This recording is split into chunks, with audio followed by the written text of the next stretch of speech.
Are you searching for the best in online black radio? Then go to blacktalkradionetwork.com, helping you filter through the noise.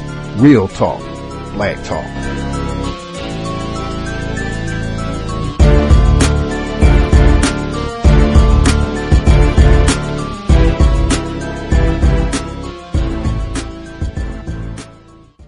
The internet is full of half-truths and all-out lies. We've all seen them, and many people on social media complaining about it. Here's your chance to show and prove. WorldAfropedia.com is a black-owned and operated encyclopedia. There are several thousand articles, but we need help. We can't uncover all the truth ourselves. So please, join us and become a writer, editor, or blogger for WorldAfropedia.com today. Every little bit counts. We owe it to the future generations to put the truth out there. Visit WorldAfropedia.com, the African-centered encyclopedia, a global database of African knowledge for the purpose of bringing about global African wisdom and understanding. WorldAfropedia.com. Starbucks baristas stopped making coffee and closed the stores to learn how to treat all customers equally. Anti-bias training took place at locations in Charlotte and 8,000 stores across America. All this after the company was accused of treating black men unfairly in one of their stores. Today, some customers told reporter Mark Barber they're worried a quick training session just isn't enough. The Starbucks here in Uptown closed 3 hours earlier than normal today because, as the sign on the front door says, they're trying to find ways to make Starbucks more welcoming. I love Starbucks coffee. I hate what happened. Like millions of others, Lecky Weichel saw this video of police arresting 2 men at a Philadelphia Starbucks last month. The men wanted to use a bathroom, but the manager called police because they hadn't ordered anything. It turned out the men were just waiting for a business associate to arrive before ordering. These 2 gentlemen did not deserve what happened. Starbucks CEO promised it wouldn't happen again and closed all his stores early today for anti-bias training. This one in Uptown Charlotte had its own controversial moment back in 2016 after this man, I feel insulted, recorded security asking him to leave even though he was a paying customer. I don't even know the code to the bathroom. Others, like this formerly homeless man, admit security had every reason to ban him from the store. I got kicked out of there a long time ago. You know why? Drug related. Customers tell Channel 9 only time will tell if today's diversity training will help employees learn how to spot troublemakers without judging others based on the color of their skin. It takes a lot more than just an hour to change everyone's minds. But I think it'll help with the diversity issue. To me, it's a heart check. A civil rights attorney tells Channel 9 he thinks this training will be beneficial and he hopes other businesses will also take note. Now, while these stores were closed today, the employees reviewed the civil rights history. Reporting in Uptown, Mark Barber, Channel 9 Eyewitness News. What's the guy's name on the TV who's Morning Joe? Huh? Scarborough, okay. Now, do you know what is Joe? Coffee. And who is Joe? Oh, Black Joe.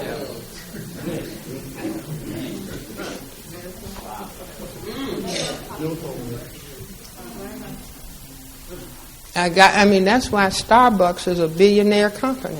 I gotta be putting some of that black stuff in. I can't get started. If somebody were to say to Joe Scarborough, you're talking about taking in old Black Joe. I remember in the Second World War, my dad was in the war. Why do you call it Joe? Dad said, it stands for old Black Joe. See, that was the most important thing in the Army, your coffee. Morning Joe, you know, right? See, all of this stuff is connected. And this is why I was afraid, white fear. I was afraid of the black man. Well, it is a laudable goal for companies, big and small, to want to address bias and create a more respectful and welcoming workplace. There is lots of research, however, to suggest that many companies go about it all wrong. And in many instances, that research suggests that anti-bias training may actually do more harm than good. My next guest is a professor of sociology at Harvard University. He studies diversity programs and why they often fail. Frank Dobbin joins us from Boston. Hi. Hi, good morning. How does the kind of training that Bob Joseph and Dr. Sukhera are talking about compare to what you've looked at? Well, it sounds like the kinds of training they do are similar to the sorts of training we look at. Lots of companies now do some kind of training. If you look at the U.S. Fortune 500, something like 90%, 70%, depending on how you count them, do some sort of diversity training. Very high percentage do anti-harassment training. How do you assess the effectiveness of these training programs? Well, there have been hundreds of studies over the years that do a kind of before and after evaluation of levels of bias or stereotyping. That's the most common way to look at the effects of anti-bias training.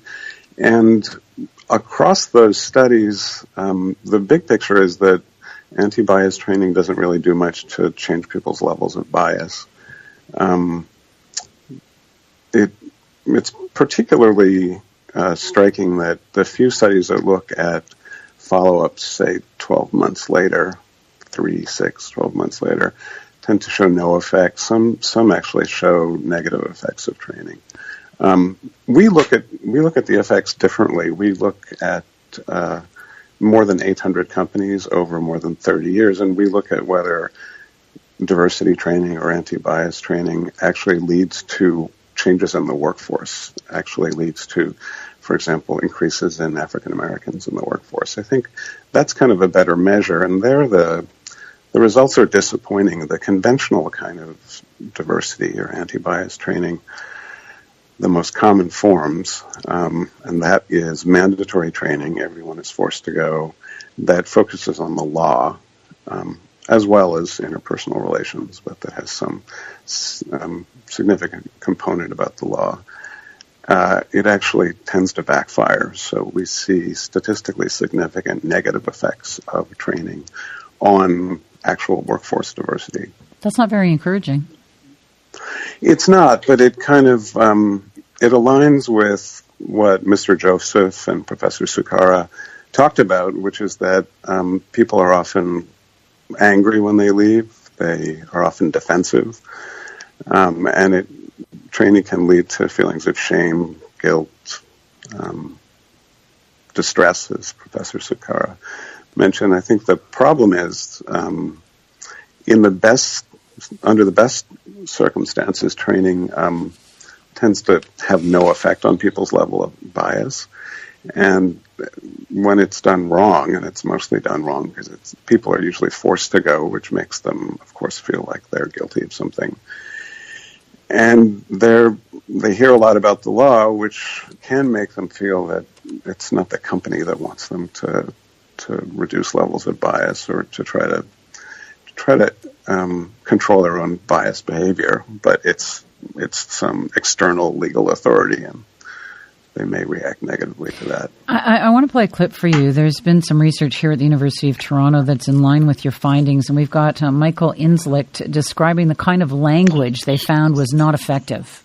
We found that when, for example, participants read a brochure about a campaign to reduce discrimination, when they read about it in a controlling manner, so, for example, they might have heard things like people should be unprejudiced. They might have even heard the title being anti-prejudice. They might have read things like I should avoid being a racist.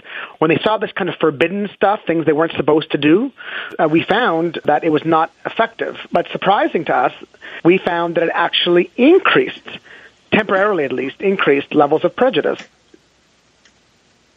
So what do you think, Frank Dobbin? That's in line with a lot of research that looks at particular anti-bias interventions. In general, when people feel they're being controlled, when people feel that the motivation comes from outside of themselves, they react negatively to it. They rebel. I mean, this is true for all kinds of interventions where you try to change people's attitudes. When people feel they're being forced or there's some kind of controlling force outside of them that's trying to shape what they do, they rebel, and it's a long-known psychological principle. This is one of the reasons anti-bias training tends not to work. So is this just a PR exercise? Well, I think the research is basically kind of disappointing. It's not all of the research shows negative effects. Professor Sakharov was talking about the conditions under which anti-bias training can have positive effects. It is a PR exercise. I think companies put in training because they don't know what to do, and it's a cheap way to appear to be trying to do something about the problem. Okay, we're almost out of time, but essentially, if that doesn't work, what would? Well, the best way to reduce people's levels of bias is to put them in the workplace alongside people from other groups working as co-equals. And if I were the CEO of Starbucks, the first thing I would try to do is integrate all of the stores at each level so that their employees get used to working with people who look different from themselves. Well, we'll have to follow up with them, obviously, after today's thing and the thing in the training session in Canada as well to see where this goes. Thanks for your time, Frank Dobbin. My pleasure. See, all of this stuff is connected.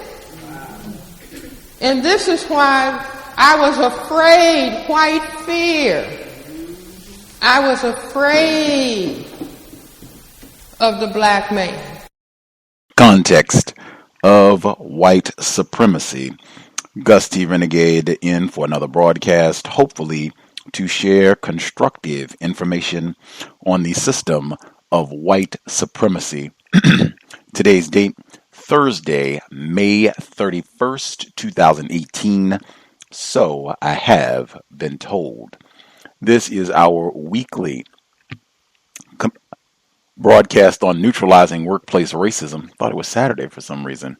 Weekly broadcast on neutralizing workplace racism. I encourage any non-white person who is listening to the broadcast live right now, if you have figured out a way to solve problems without creating new problems in the workplace, you should be the first person to pick up the phone and dial in. Particularly, you don't face any accusations on the job. You don't get accused of stealing a pencil sharpener, a staple, paperclip, nothing. No accusations of that sort. You don't get accused of being too quiet, aloof, not being a team player. You have figured out how to weasel out of all of the company outings, picnics, Christmas parties, all of that. You get all of your time off, vacation, no issues. Nice office. If you need a transfer, you get it. Have to leave work early to get your child, no problem. If you figured out how to get into that position, you get all of your bonuses, all of your raises, no problem. Think you're going to be able to do this for the next 20, 30 years, long as you want to work. First caller on the line, that should be you. Dial in, let us know all the details. This is what to do. This is what not to do. We would all like to emulate that prosperity. The number 641-715-3640. The code 564-943 pound. Press star 61 if you would like to participate. Recognizing the brilliance of Grandsister Dr. Frances Cress Welsing. Certainly for this broadcast, if you have problems, any issues on the job, and you would like counter-racist suggestions on how to go about maybe addressing your situation, certainly dial in the number 641-715-3640, the code 564-943 pound. Press star 61 if you would like to participate. I wonder if they invited Common to the Starbucks training. Folks, remember back in 2015, Starbucks, they had that race campaign. They wanted their baristas to talk with patrons about race. I think they had some goofy hashtag that they wrote on the cups, and they had a big summit here at the Seattle headquarters for Starbucks, and I believe Common was invited to come and talk. You know, he's a critical race theorist in his spare time. Anywho, quick thoughts on the segments that played at the beginning. Actually, if you do not want to call, if you want to drop an email, untiljustice@gmail.com. If you want to email your commentary about workplace racism, we can read it on the air. If it's your own situation, if it's details on how to emulate your workplace success, you can email that as well. Or if you have commentary on what's been discussed on the broadcast, email again, untiljustice@gmail.com if you want to remain anonymous and such. So as I was saying, the clips that we heard at the beginning of the program that were dealing with the workplace racism, Starbucks specifically, they had that segment where they were talking about, oh, the restaurant's closed, and they were kind of going around the city and talking to different people to see what they thought about the incident and the training. The system of white supremacy, ubiquitous. Even within that segment, they go to a black person. You only heard the audio. There was video with that segment as well. So with the video to that segment, when they're going around to do what they call their street interviews, they just go up and are talking to people randomly. Somehow, they find a black person who was formerly homeless. That's the way that they identified him in the segment. Formerly homeless, although if you were going to make an assessment based on his attire in the video, he looked like he was not very far removed from being homeless at the time. Now, that is making a judgment. Could be wrong, but I mean, he was not wearing a Brooks Brothers suit or a pair of flashy new Yeezus sneakers or anything like that. You know, he looked like he was doing right poorly, as Gus T says, you know, about himself. And he said formerly homeless. As I said, he didn't look like he was that far removed. So when he's talking, you heard him, he says, oh yeah, they had every reason to ban me from the store because I do drugs. That's the representation. Got a black image, black male, homeless, drug user. These are the people that we're supposed to be closing down Starbucks. I'm missing out on my Frappuccino so that individuals like this here Nigra can come in and smoke crack in the Starbucks. Messaging even within the system of racism, white supremacy, where they're allegedly giving the impression that, oh, yes, we care about the niggers. I mean, apes. I mean, black people. Yes, we care about the black people. We're going to even stop drinking our cup of joe for a few hours because we care about black people. Yes, we care. We give that impression, but even while they're doing that, the racism is still being practiced. We're still given the standard projection. Black people are just crackheads and homeless, no good, roustabout ruffians, and they're just messing up us being able to come in and get that cappuccino, you know, get out in the gutter and do your crack or whatever. Don't be in my Starbucks messing things up. When they continue in that same segment, they said that they wanted to be able to spot troublemakers, probably like that black dude that and they didn't even give him a name. That was the other thing. When they went to talk to people, they normally at least identified the people that they're talking to on the street. See, he didn't even get a name. Invisible man. Just a homeless drug user who deserved to be banned from Starbucks. But when they continue to say, we need to be able to identify troublemakers. And that reminded me, I said, wow, they just need to get that facial recognition software. That's what that was supposed to be about, was identifying troublemakers. You could get that homeless black dude and any of the other black people that come in and just want to loiter and use your bathroom to smoke crack. You can just put their picture in the screen and no big deal. Get all of them eliminated and we never even have this problem. You could put the facial recognition thing on the door and whammo, it'll be locked. They won't even be able to enter the establishment. Also wanted to make sure I got in the t-shirts, counter-racist t-shirts. Please treat me like I am a white person. That's what they will say this time around, not respect. Please treat me like I am a white person. That might even be interesting for people that have both shirts to see if there's a difference in how whites respond. But if you would like a shirt, email C.O.W.S, C-O-W-S, all capital letters, C.O.W.S shirt @gmail.com.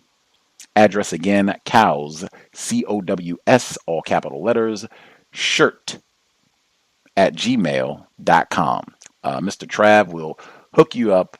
The shirts are $25 a piece. That includes shipping and handling. The order will be made, I believe, the end of this week. So if you email him promptly, he can give you all the information that you might need if you want a shirt. Do that promptly. Like right now, drop him an email, and I'm sure he can help you out. Last thing about the Starbucks segment, just in my view, and they have a lot of great names. I mentioned before, I think Stanley Nelson is supposed to be working with them on some sort of documentary project for their employees. Brian Stevenson, he was very central in the lynching memorial project down in Montgomery, Alabama. I think he worked with Starbucks in cultivating the training that they did this week. They have a lot of recognizable names of black people attached to this training where you would say, wow, this has a lot of integrity. I know they're going to do something, substantial. They're really sincere about working at this problem. Just in the way that I heard the dialogue, where they're not saying racism, white supremacy, they're saying bias. Just that right there. And where it's not even bias, because now it's moved from racial bias to, well, there are all kinds of bias. We all have bias, and prejudiced words are very important. Just that right there to me suggests there's nothing serious about this at all. And I think they even said that towards the end of that final segment, that, hey, a lot of times this can be what they call a PR stunt, just to deceive people into thinking that we are trying to solve a problem when actually that is not the case at all. Very important to follow up that, because there are lots of whites who engage in this sort of dangerous rhetoric, giving the appearance that they're working against racism. Jane Elliott, Timothy Wise, both admitted racist white supremacists. Many of them do that very, very well and fool a lot of non-white people, and they'll go and say, oh yeah, I do these seminars and talk to white people on the job and diversity training, as they call it, and it's great. I charge them $8,000 and it has a huge impact. Well, wait a minute. Do you go back and check in 6 months, 8 months, 8 weeks to see if, it has changed, if the whites that you lecture to stop practicing racism? Generally, they don't even have any answers. I at least appreciated in that report that you heard, oh, when you go back and do the follow-up, generally you do not find anything at all. In fact, sometimes it's made it even worse. Race soldiers resent being told how they can treat the niggers on the plantation. All that done. Folks who wrote in, we had a person write in before we went live, non-white female. She says, reflecting on my work history, so much racism, like many of us. Hope my writing isn't confusing.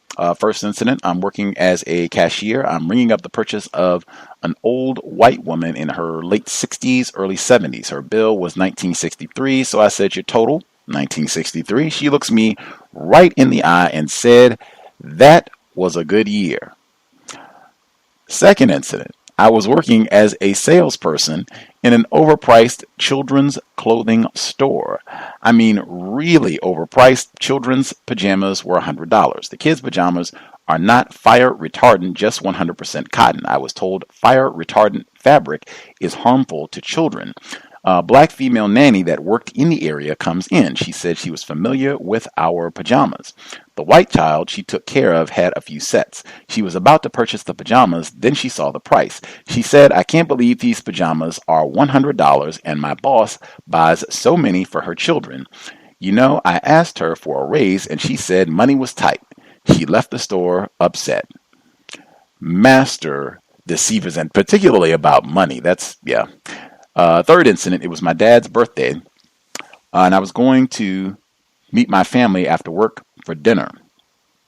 I was talking to a coworker about it when my boss, white woman, interrupts the conversation. To ask who I was going to dinner with, I said my family to celebrate my dad's birthday. Your dad, she asked.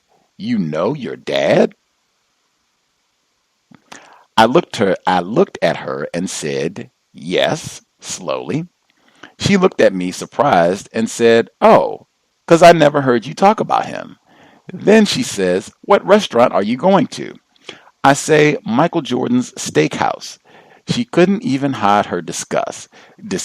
She gives me the typical look and says, oh, my dad isn't a big Jordan fan and he doesn't eat steak. He just wanted to go.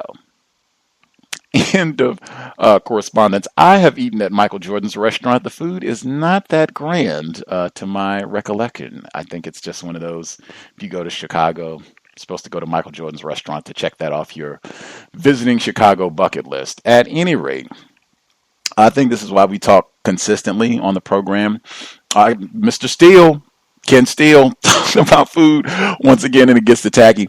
But this is why we talk regularly about having a code about how you deal when whites ask you about personal matters, and really making an effort to not share, because I mean, the tackiness, you can clock it. You got about 10 seconds probably, if that, before it gets somewhere tacky, trashy, just downright repulsive in the commentary, and or just being nosy. Again, we can't forget the surveillance aspect and just trying to get more information to better control you and have more details to better mistreat you in the workplace. But really making that effort about what I'm going to share, not talking about family, goes back to why I say, no pictures and all that stuff, and having just not even engaging in those sort of conversations with whites, the dad, just all of it. Oh, you niggas know your father? My goodness, I can't believe he wasn't out or in prison smoking crack or whatever. And then, wow, these niggers are going to Michael Jordan's restaurant. I can't believe it. I can't believe they're not in an alley somewhere, going to McDonald's or what have you, going to Jordan's restaurant. Consistent, I think, and a number, of black people that have called into this program have talked about when whites see them doing something, going on a vacation, or you get a car, or anything that suggests you are doing better than a struggling Negro in the cotton patch. Oh, the disgust. And then we have got to do something, maybe even increased hostility as a result of finding, wow, this person, this Negro is doing better than I think they should be. Much obliged for sharing. Other folks, if you have commentary, the email untiljustice@gmail.com. untiljustice@gmail.com. We'll make sure to include your commentary on the air. Before I get to the callers, also want to make sure, I didn't get to check the switchboard to see if he's with us now, but Mr. Steele, I too am super thankful that he is healthy, doing well. He told us about a horrendous car accident over this past weekend on the compensatory call-in, where I believe he said it was a semi-truck that hit him on the road, and thankfully he survived and relatively unscathed, thankfully. And I forgot to say something about that on the program. I was so scattered in terms of mentally just being all over. I meant to get in my gratitude too that he was healthy and doing well. Thankfully, many of the listeners did so. I neglected. I am a victim of white supremacy. My apologies to Mr. Steele, but I and many of the listeners very, very thankful that he is healthy, doing well, and hopefully it was some whites' faults directly, and you can rack up a extraordinary bill to get yourself right as ring, vehicle, and everything so that you can be super well compensated for all of that trauma. Number again, 641-715-3640. The code 564-943#. Press star 61 if you would like to participate. First few folks who dialed in with a hand up, line should be open. If you have commentary to share, feel free. Can I be heard? Greetings, Thomas in New York. Greetings, Gus. I definitely think that was a very slick, racist, white supremacist remark about the father. Very, very, very slick how they worded it. They came back and said, "Oh, because you never mentioned him," just clearing it up for them, but that's not what they meant. Also, food code, very important. at the workplace. Now, I've been mentioning I'm cutting the fruit and some of the things that I'm seeing these people do, just reaching in and grabbing. I also mentioned around the office they have these stations with nuts.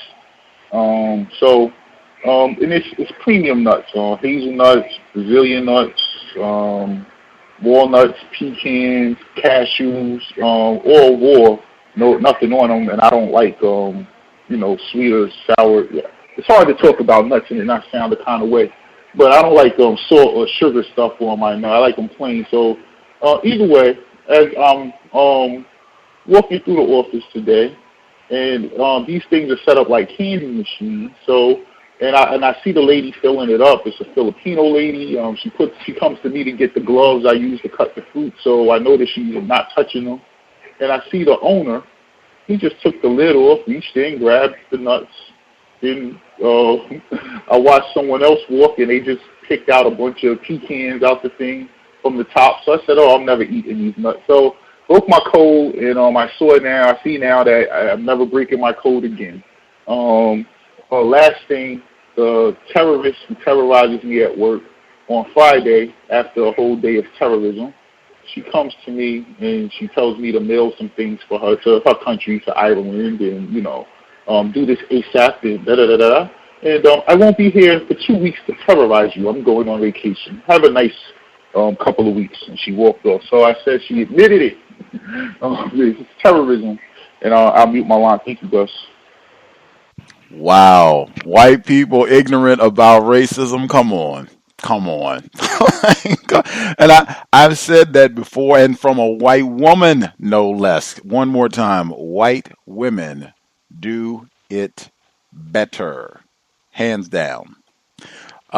Sometimes whites will be that flagrant with it. I mean, she knows I'm practicing terrorism. This is not unconscious bias. This is direct white terrorism from the maiden of the plantation. Excellent about the food code. We talked about that extensively, and leaving your food around. We talked about that. Thomas talked about that directly last week with his nuts being fondled by the terrorist we just mentioned. But having a food code about leaving your food around, if it's lunch or snacks, I've talked about that consistently, not just having like treats, snacks, like nuts or candy or anything like that. I would not have any of that in my work station, office, anything like that, for whites to just come by and, oh yes, now we have a reason to come and molest your area and take all of them or whatever. I wouldn't do any of that. I would have my food in a secure place. If you bring, lunch to the workplace, and absolutely. And I would not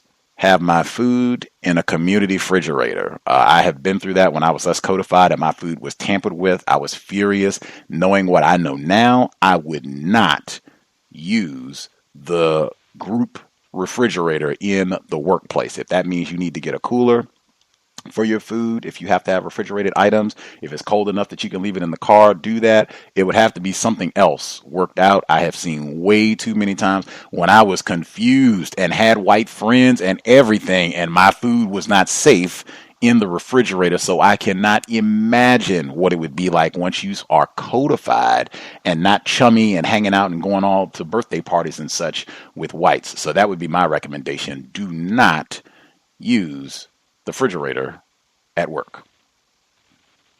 Other folks who dialed in with a hand up, if you have commentary. Oh, I meant this.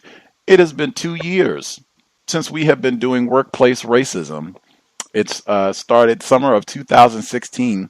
We have come almost full circle. When it started, we were competing with the freaking NBA Finals and the Golden State Warriors playing the Cavs to be back 2 years. And it's exactly the same. Problem hasn't been solved. Same teams playing, which I guess that'll be the way things continue until we solve this problem. Might be the same teams playing next year. But that was where workplace racism started, competing with the NBA Finals. Other folks we've not heard from at all. If you have commentary, proceed. Hey, Gus, can I add one more thing? I know I'll do this to you all the time. I apologize. It always comes back to me.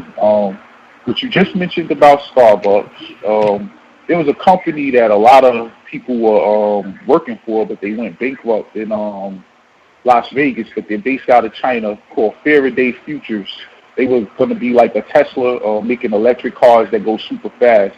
Either way, the owner got into serious debt in China.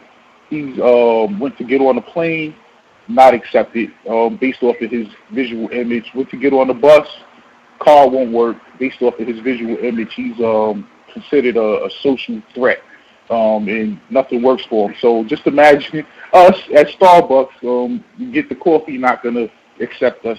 I just thought that was on point what you said. Troublemaker. That's what they said. No more troublemakers in the future. Be locked out of everywhere. Folks we've not heard from at all. If you have commentary, proceed.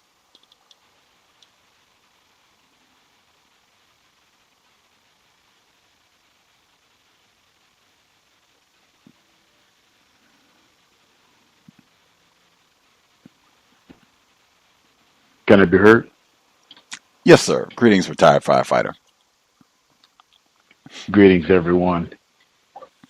Yes, just wanted to, something I was thinking about. As soon as I get online, I forget about it. But anyway, I've taken on a new job, and it requires me to be at the hospital, and I'm 1/5 of personnel that is taking care of the person that gave birth to me. I've been at the hospital on a shift since the day that white people call Mother's Day. So that's where I'm reporting from right now. My mother being 90 years old, and I'm seeing the revolving point to whereas she taking care of and feeding, bathing, that sort of thing of 5 children, and now they have lived long enough and she has lived long enough to now we're having to do that for her. Otherwise, I'm observing the hospital personnel at the same time. And basically what I see so far is the way that they articulate with our mother. And primarily it's condescending. She is not addressed with a title. She is called honey and baby and sweetie, those type of things, as opposed to giving her a title. I have mentioned it to several of the personnel, white and non-white, as far as they're concerned. With the non-white personnel, I asked her, this is the RN, I asked her, how old are you? She said, 25. I said, well, you're young enough to be my daughter. Actually, she's young enough to be my granddaughter. And I said, and I put it in terms of a question, don't she deserve a title? She's 90 years old, and I don't even address her with a first name. And she thought about it, and the good thing about it, she corrected her address. And in turn, I've been mentioning to several of the personnel that I have been witnessing with that behavior. But stay tuned. I'll probably be here, perceivably, maybe here for another week. As far as they're concerned, eventually we're going to take her home. Eventually, sooner, hopefully. Last but not least, yes, the diversity, quote unquote, training. From my experiences, what it creates is anger with the white people. The sessions that I've sat on the fire department, it makes the white people angry. And because, first of all, because they're white, and they do not like the idea, even another white person, that was who was conducting the meeting, even another white person to tell them on how to think and what to say. As simple as that. So, I mean, that's like obvious to me that that particular situation does not work at all. And it's just something to say that we went over. The same thing I think about the people like the so-called anti-racists, like the Jane Elliots and the you mentioned his name earlier in the program, Timothy Wise. Timothy Wise. I mean, there's no way that they even are still alive if they were consistent as they pretend to be. White people would harm them in permanent ways, let alone talking about, can you imagine a white child comes home and explains what Jane Elliott did in that classroom to her, and she tells her parents about it. I mean, come on, no way in the world that's going to be a consistent situation, and white people don't react to that white person. And that's all I have to say. I'll listen to others in their participation. Thank you. Appreciate that, retired firefighter. Great black self-respect. Wish your mother the best. Hopefully she can get out of there pronto. That is, wow, what a task. Battling medical apartheid. Harriet A. Washington, top 5. We talked about that all the time. And that, exactly that, having a healthy person at your side. If you have to go to the hospital or get any sort of medical treatment, have somebody who is there, who is healthy, thinking, so that they can observe, ask questions, and just look out for your best interest, because that is certainly an environment where racism, white supremacy is rampant. Just that right there, to look out to make sure that how they are addressing your mother or whomever the loved one happens to be. Oh, there's one more thing if I can, because her eldest child is a retired registered nurse, and you have myself as a retired firefighter, in the emergency medical field primarily, and even the baby is a functioning enforcement official. And I actually see resentment out of the personnel at the hospital. Even with some of the non-white people, I see some anti-blackness that occurred.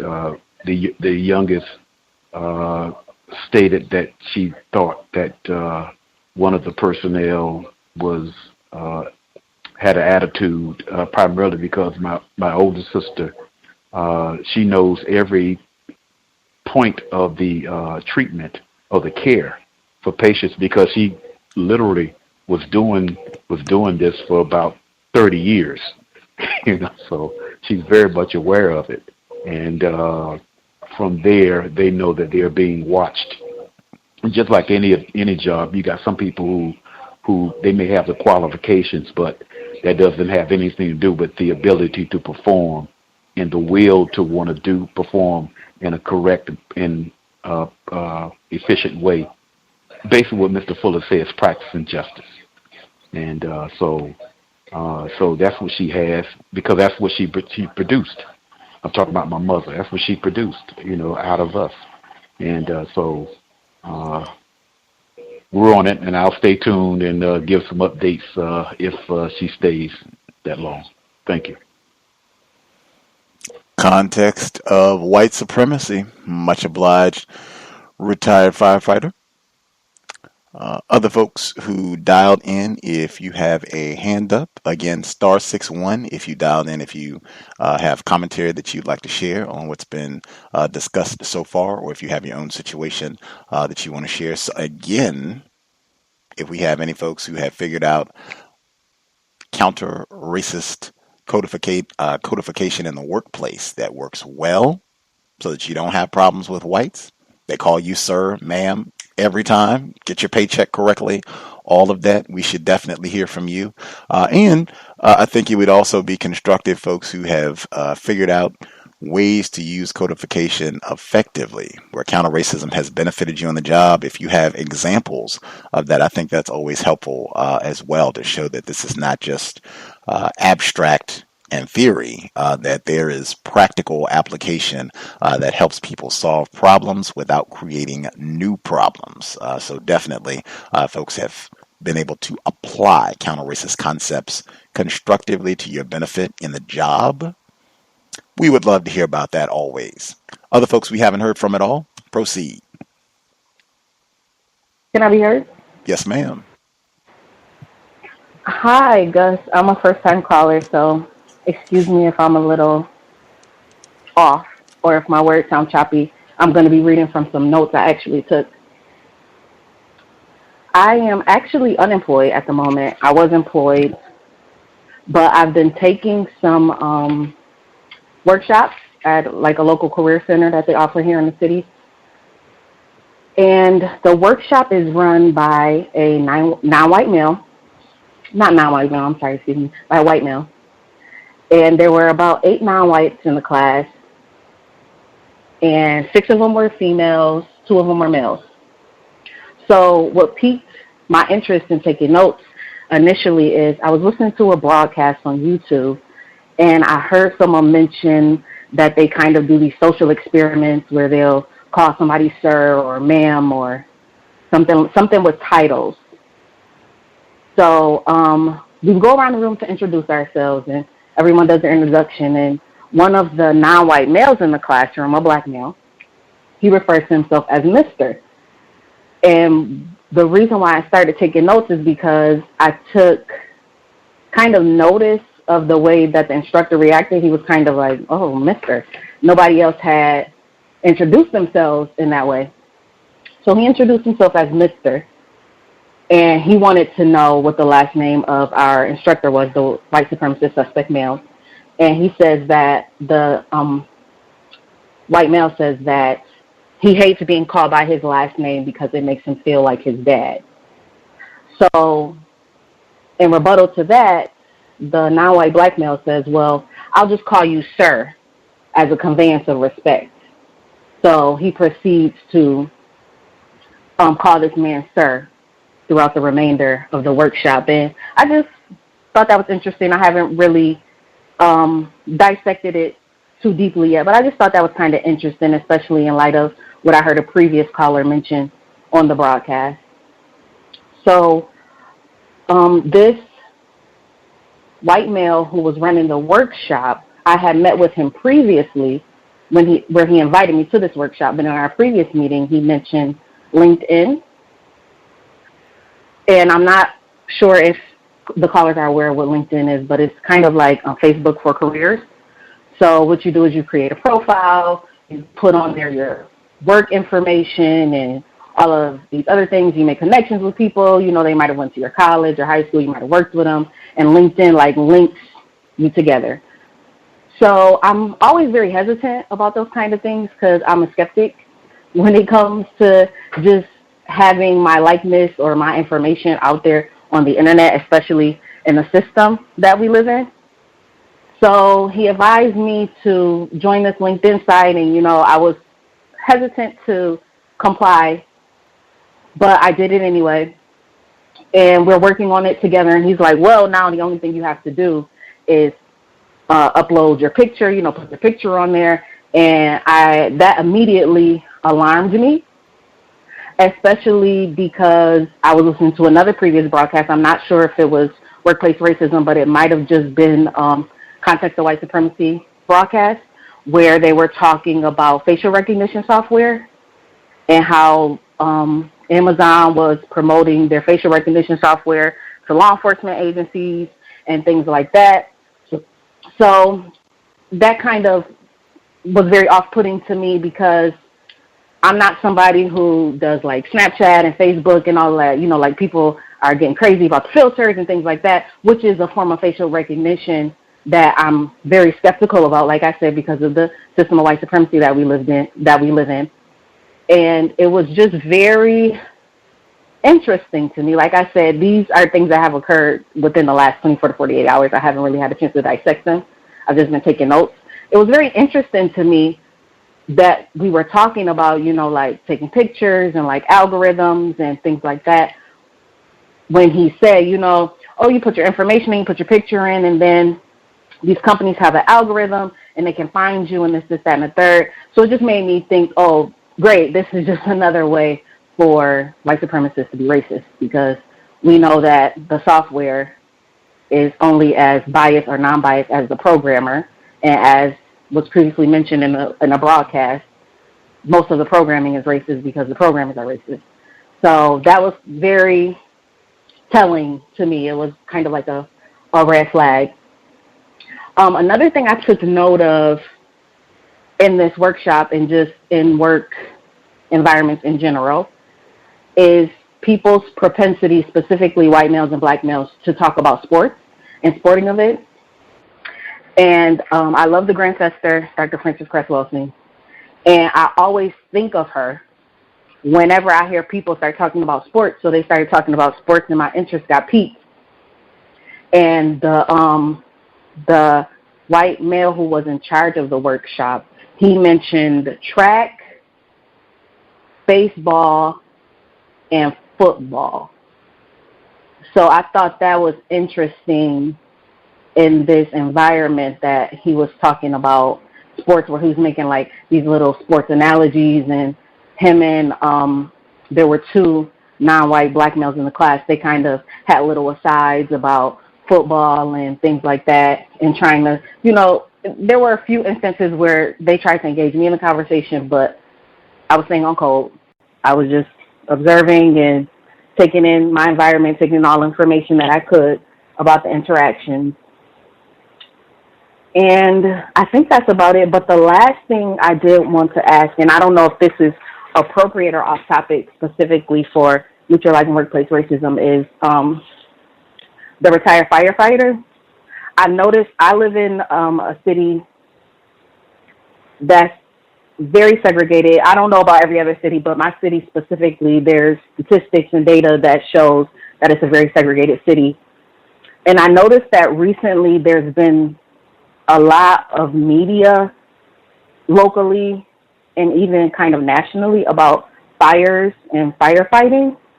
And I was just kind of curious as to what is the agenda with that. Like, they have that new Fahrenheit 411 movie that came out with Michael B. Jordan as like, he's a star, he's like a black firefighter, which is rare from my experience, because the city I live in, the population of black firefighters is like very low. There's like one black woman who's a firefighter, and then there's a few black males, and then the rest, of course, is white males. But in my city, they recently had a firefighter civil service exam in the last few months, and then like 2 years ago, they had another one, which is where most of the influx of the black male firefighters came from. So I was just curious as to what is this push about trying to get black men to be firefighters. And I think that's it for me, and I'll mute my line. Right on, first time caller. Hope the C.O.W.S has been constructive, helping you get a better, more accurate understanding of white supremacy racism. Glad you were able to dial in.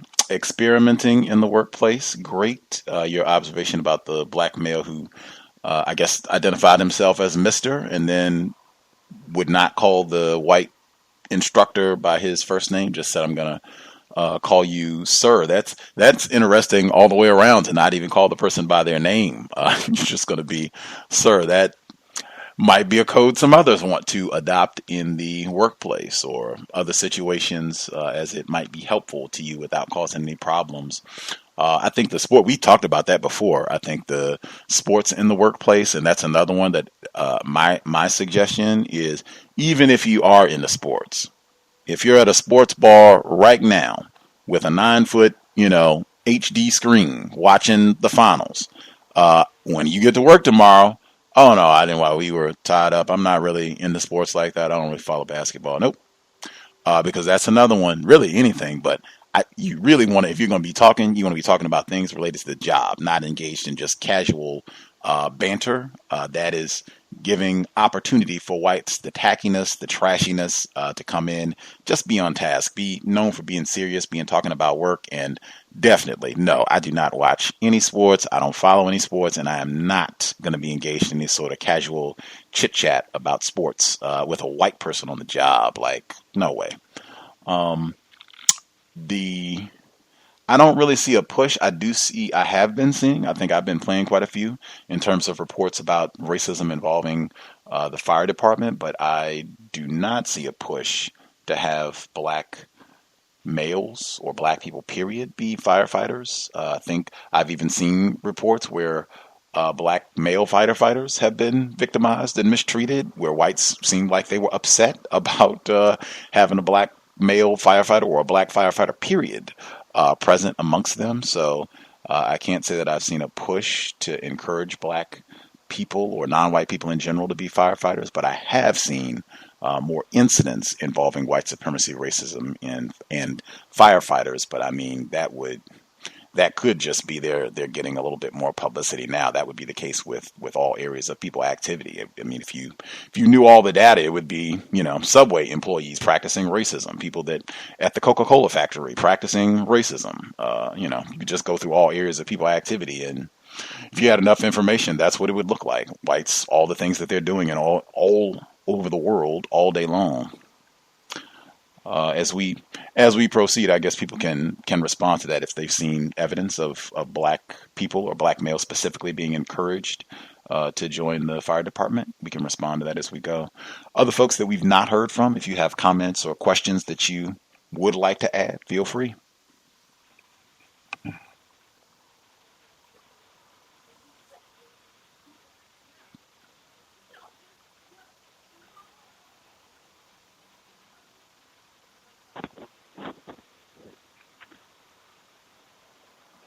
May I be heard? Yes, ma'am. Hi, Gus. Hi, all other callers. I'm calling because referencing the Starbucks recording from earlier. So I had realized a while back that, hey, I only know what I know, and I can only think how I think and how I've been raised, and becoming, of course, realizing I didn't know the terminology, but I realized I was a victim, and wanting to kind of get in the heads and the minds of white people. What do they say? Like we've said before, what do they say when we're not around, or what do they type? Because I see they're very bold and very rude, especially on Facebook when I read their comments in the comment section. So there's a website that I go when I really want to kind of see what the whites are thinking. Could I give that website? Is that possible? Oh, let's hear it. Citydata.com. City-data, data.com. Are you familiar with it? I don't know if you are. But if you go in, it's like this site that talks about demographics, and it highlights all over the world. Every state is in city data. But I particularly go into the forums.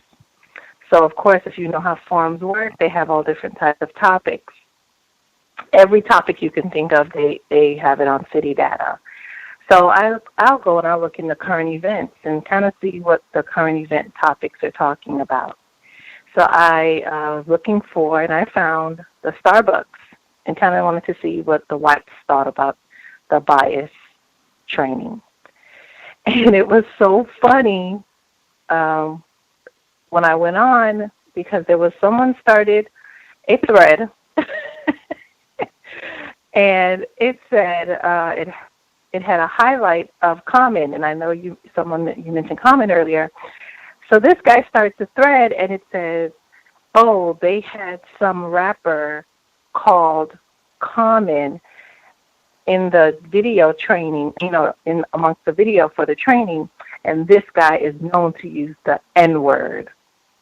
And I busted out laughing because, nothing about the bias. They just went in and started talking about the N-word and how this rapper, how can he teach bias training when he himself uses the N-word and in his raps, but, are mad when other non-black people use the N-word, and if it's such a bad word, and it's so, they just went on, and a couple of non-white black people, came to the defense, so to speak, of saying, why are you people so pressed?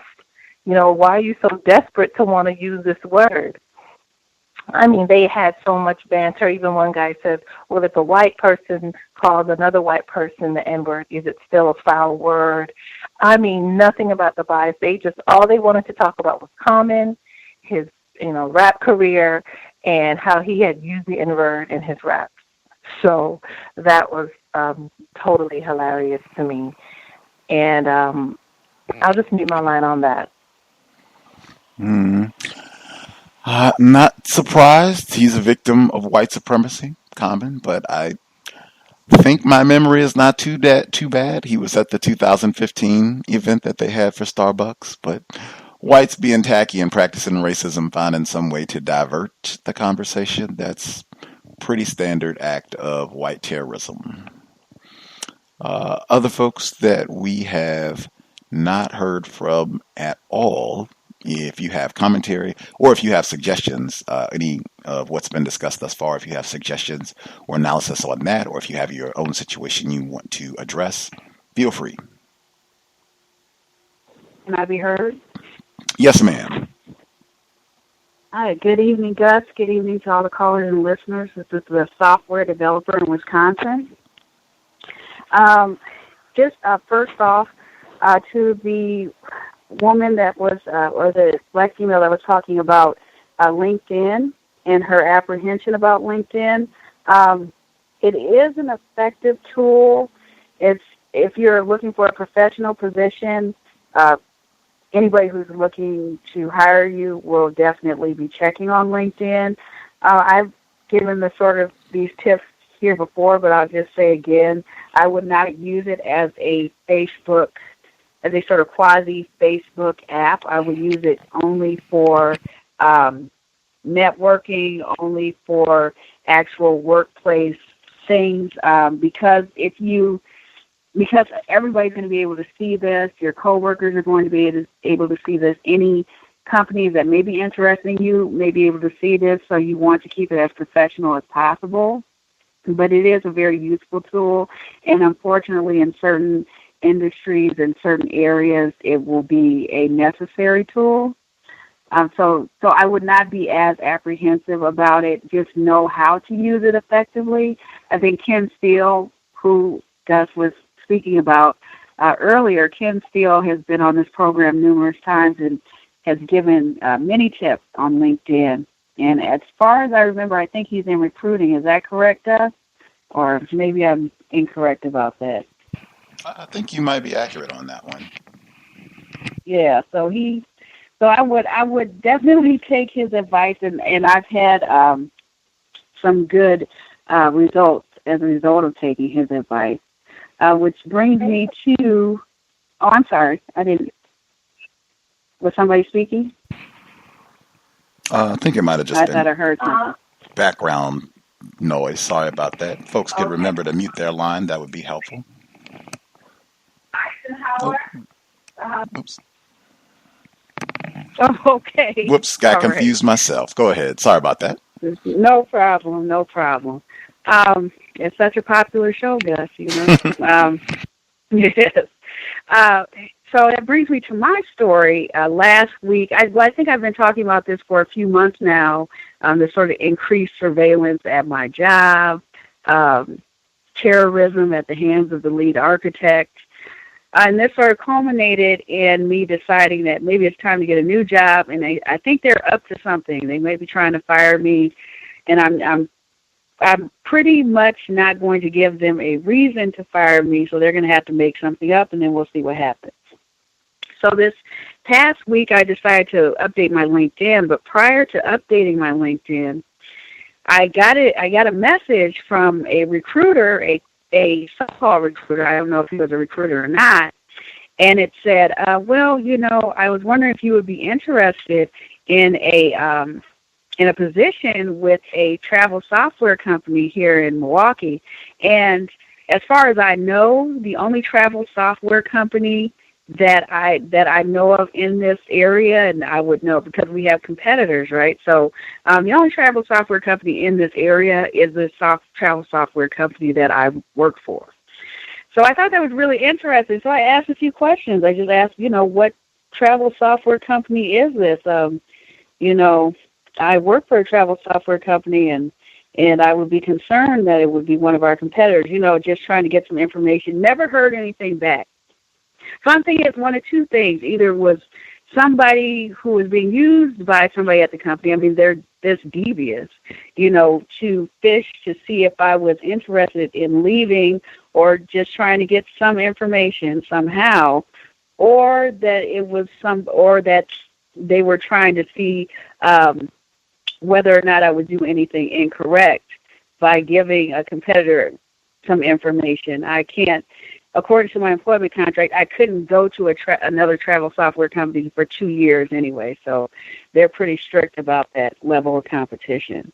Other than that, I do have a question. I was just wondering what victims of racism think about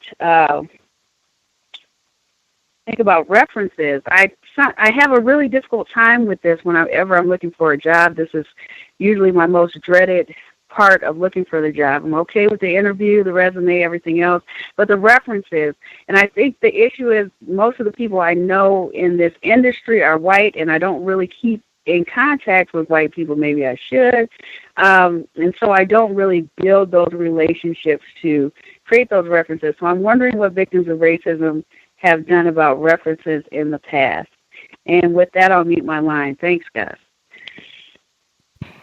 Great question for building references and sources for references as you build your career.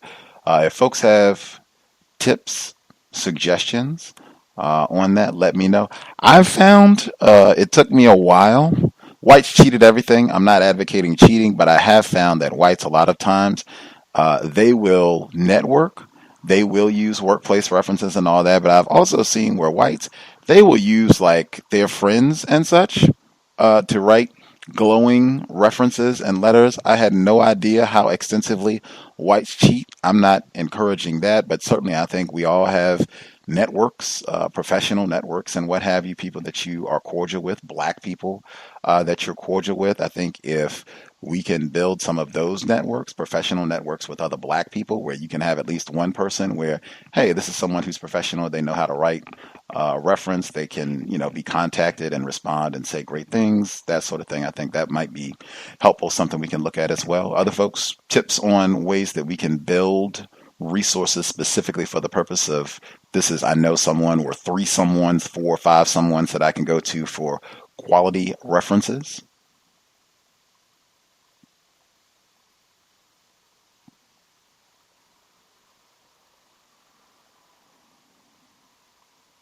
No tips? Maybe. I guess. Stacy in the UK, get my timestamp here, joining us live. It's about to click. Give me 2 seconds. 2:08 a.m. Friday morning, June 1st already over there. Wonderful to hear from you, Stacy. Hello to you, Gus, and to the rest of the callers. Apologies because I didn't hear most of the program, but just on the 2 things, LinkedIn, and I didn't hear the person's query, but on LinkedIn, I'll answer the questions on references first. I mean, I would try to go to people I know professionally, and maybe it's different in the US to UK. Most employers will ask for a professional reference. I guess it doesn't preclude your second referee being someone you know outside of your immediate employer, but sometimes they're quite specific, so maybe the context is different as well. But I would, sometimes go to organisations that I've worked with or companies that have been partner organisations basically, and anybody that I've built a good relationship and in a professional context to get a backup reference, whether that's a non-white person or a white person. But I do think it's, even for me, I know that I'm not as good as I should be in terms of building up that reference bank, and I think it's worth all of us making that part of our strategy anyway. And with LinkedIn, so I didn't hear the person's question, but I've noticed that LinkedIn seemed to have recently updated a lot of their functions, the look and feel of the site itself, but also some of the functionality. So I said a while back that I had gone through and made sure that I blocked people in my current organisation who I don't want to be able to see my page anyway. But depending on how you go into all of the preferences on LinkedIn, you can be seen by other websites. So I just think it's worth checking, doing a search on yourself and seeing what information is accessible, and then adjust your settings accordingly. So you can either, for example, limit other search engines which can pick up your LinkedIn page, and also what I found useful is to limit the people who can actually see. So even if you might want other search engines to pick up your site because you're looking for jobs, but what you can do is limit the way in which people who are not connections of yours can see information about you. So they may just be able to see your name, your job, that you worked at a particular organisation, and no other information on there. And again, depending on what information you want to give out, you can adjust those settings accordingly. And a software developer just mentioned that she was being contacted by recruiters, and it's really interesting because that happened to me recently. Now I can, even though I'm still not in the office, I can log in remotely, and the way the phones are set up now is that if someone leaves a voicemail, it also will be transferred to your emails, so I can pick up a voicemail if somebody's called me. And I worked for this organisation for many years, over 10 years. I've never been contacted by a recruitment agency, and certainly I don't give out my number, not least because I tend to function using emails. I very rarely give out my number, not that people can't find me, but I very rarely give out my number, and I tend not to be contacted by recruitment agencies. But very recently I got a message from a voicemail from a recruitment agency to my work number, wanting me to get in contact. And I just figured, okay, this is somebody either trying to see if I'm interested in leaving, or trying to encourage me to leave, or some kind of surveillance. So I just absolutely ignored it because it just didn't feel right. And I go with my gut instinct. When something doesn't feel right, then I just ignore it. Now, it may have been the best job in the world, I don't know. But, not that I doubt my abilities, but that just didn't seem right. And it was very out of the norm. So, like the software developer, I hope I'm calling her by her right tag. But,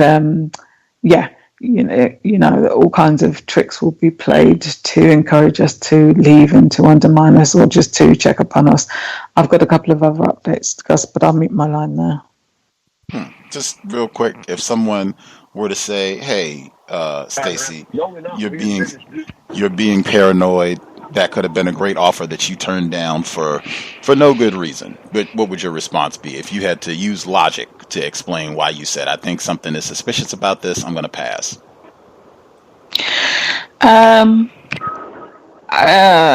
Put it this way, I might well be paranoid, but that doesn't mean they're not out to get me.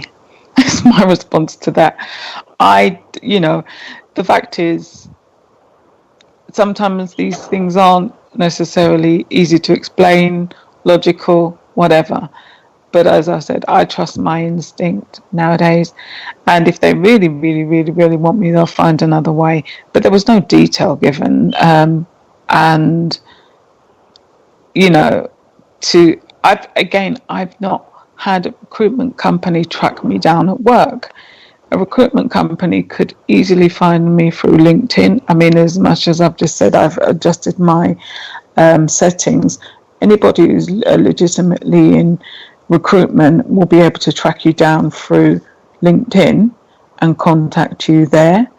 And anybody who knows me, because the person did say we haven't spoken for a while and I didn't recognize the name or anything else, would have had some kind of other contact details from me, whether that's an email.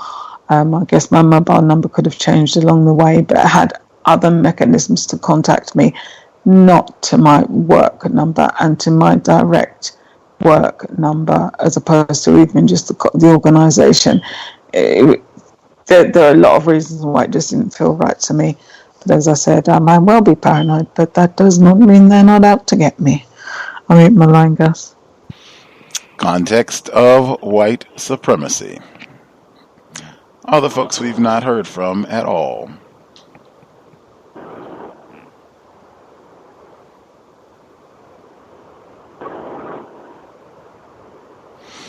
I feel like I'm hearing folks waiting in the background. Are there other folks we've not heard from who had commentary? I've heard. Yes, sir. Thank you very much, sir. Greetings to Gus, the host, the listeners and callers. Speaking of Starbucks, I did hear that segment in the beginning. There was a video that I had seen on YouTube. It was of a white person. He said he sat in one of the training sessions that was at a Starbucks. And he took a couple of notes. And he said, like, maybe it was him paraphrasing from what they said in the training session. But he said one thing was, I guess, something about just blatantly to stop being mean to black people. Like, that's how he put it on his notes. That was the first one. And he said the second one was he was referring to this scale called the Fitzpatrick skin scale. It's an image of this on Google. And he said, like, there was referring to the scale, saying if you are a 1, like, don't be mean to a 5 or a 6. Okay, like, don't, if you are a 1 is melanin deficient, pale skin. So that's interesting. They got white is number 1. So it's saying don't be mean to a 2. I mean, don't be mean to a 6. And this is all kinds of confusion because black was dark brown is at the 6. So he's saying, hey, you know, and he's interpreting this in the video that if you be mean to a 2 or a 3, then you may be biased. But when you get to a 4 and a 5 and a 6, then you're racist. And when he got to that, I just pretty much just stopped the video. So I guess that was something he's saying that they mentioned at the anti-bias training. As far as the workplace, I had some incidents that I had been noticing. The other day, there was a black bailiff, like a black sheriff that was trying to get on the elevator, but he was trying to talk to somebody. And it was in the morning time, so it's been raining a lot down here. And there was a white officer. So I was already in the elevator. And he's using the umbrella, saying, hey, go ahead and get in there, get in there, get in there. So as he's saying, get in there, it's like he's using it metaphorically as a cattle prod or something, like he's herding along some animals, get in there like some kind of prison guard or something. And then he kind of jolted it at me once, and then he said good morning to the other black guy. This incident happened very fast, but I thought that was an act of racism, and it was like a real kind of awkward silence for like about 4 or 5 seconds. My next incident was I was having a conversation with my supervisor, and I had asked her a question. I said, like, when it was about customer service, and I said, what does one do if a customer comes in that's law enforcement and says they're coming for you? And she looked at me like I had this on. I was recording this too, and she said, "Well, like, did this actually happen to you?" And I said, "Yes, it did." Like, has this happened to anybody else? She says, "No, this is the first time I've heard of this." And she would say that I'm just afraid of the police, and I just try to stay out of their way. And she finally answered it by saying, "I guess I would say, like, hey, what do you mean by that? I don't know if you were joking or anything, but why would you say that?" But that was the extent of that answer to that question. And my next incident was I was told to take a picture, because I got my promotion recently, because I figured it wouldn't take too long to get it, but it was supposed to have been done like 5-6 months ago, and I sent the email on the 10th, and just yesterday, 5/30/2018, they signed me off so I can get the promotion done. But what was suspicious was the executive white person, or one of the top white people. They came to me and wanted me to take a picture with the clerk, I guess. And then I predicted that they was going to do this because, as you know, it's the end of the month and they're going to do a new circuit rider. So I predicted that they were going to exploit my my achievement. I guess they were going to exploit it to utilize it for the newsletter. And so he says, yeah, the clerk wants to take a picture with you. So I just went on ahead and I took the picture. So I guess they're supposed to have a huge write-up about me in the morning for the new newsletter. So I thought that was very tacky, because the thing that's really stood out about it was that I told him, I was like, hey, I don't have my certificate. I took it home with me because that's personal information. I don't want to leave that sitting around. But he says, oh, well, you know what? We'll find something, So he got a copy of my certificate, okay, and just so I could take this picture. So that happened today, and that's the only thing I have to share right now. And thank you. Wow, the whites at the courthouse, they are getting down with the newsletter. Like, that's at least the third time this year that I can think of where you shared, where the third time this year overall. And isn't this your second time being blazoned in the newsletter for your achievements at the courthouse? This will be part 3. Part 3. I missed one. They have been active with the newsletter. Like, wow, we cannot get his photo in here enough. Like, man, with all of the different problems that you've been talking about, even though you mentioned it today, but, different things where they might be getting in trouble for mistreating folks on the job and not doing right, mistreating, I think it was a black female employee there. Like, wow, we're going to have at least 3 or 4 different newsletters that we can bust up. What are you talking about? We have the greatest respect for our black employees. Look at our newsletter. Look. The whole year. That's all we've done. Wow. Let's see. The Starbucks video portion that you mentioned about the video, now I have not seen that, but that does not surprise me at all if it was ones, if that's what we're talking about, people that are classified as ones based on being melanin deficient, and then the darker you are, more melanin, you are a 5 or a 6. We have a number scale, and somehow in the number scale, people classified as white are number 1.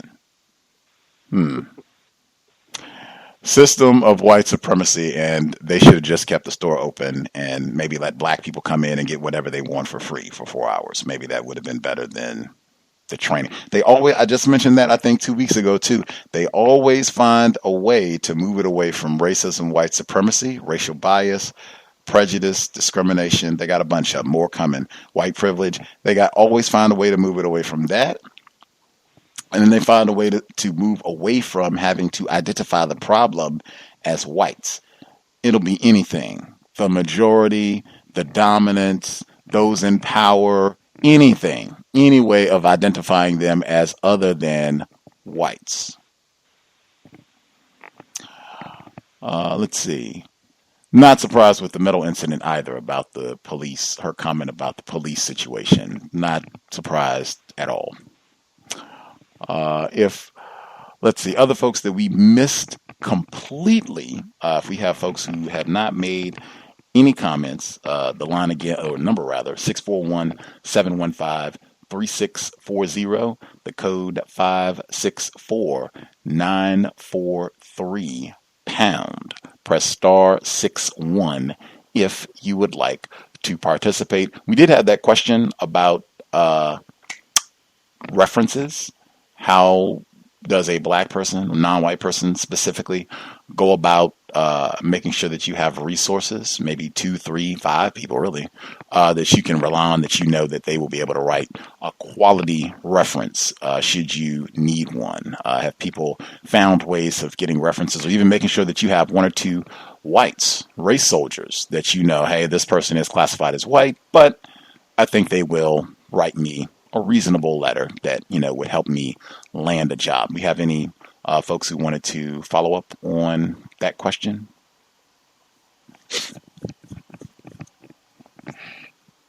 I think I did mute a few folks' lines. There was a little background noise coming in. I'll make sure I get folks unmuted now. Customer service. Repeat the confirmation number. Okay. Other folks, can I be heard? Let's see. I can hear you, retired firefighter. Just give me 1 second to make sure. Is there anybody we missed completely? Anybody called in that we've not heard from at all? Yes. Hi, Gus. Could I add a comment? Oh, yes, ma'am. Yes. Hi. It's Dee from Toronto, Canada again. Hello to you, your callers and listeners. Yes, I just wanted to add a comment about the references. One of the things that has helped me in the past and that I consistently do is I put together what I call a show me binder. And the show me binder is literally comprises of a binder and a copy of your evaluation or performance review, provided that it's an exceptional review. So if you received an exceptional review, you can insert that into the copy or into the binder.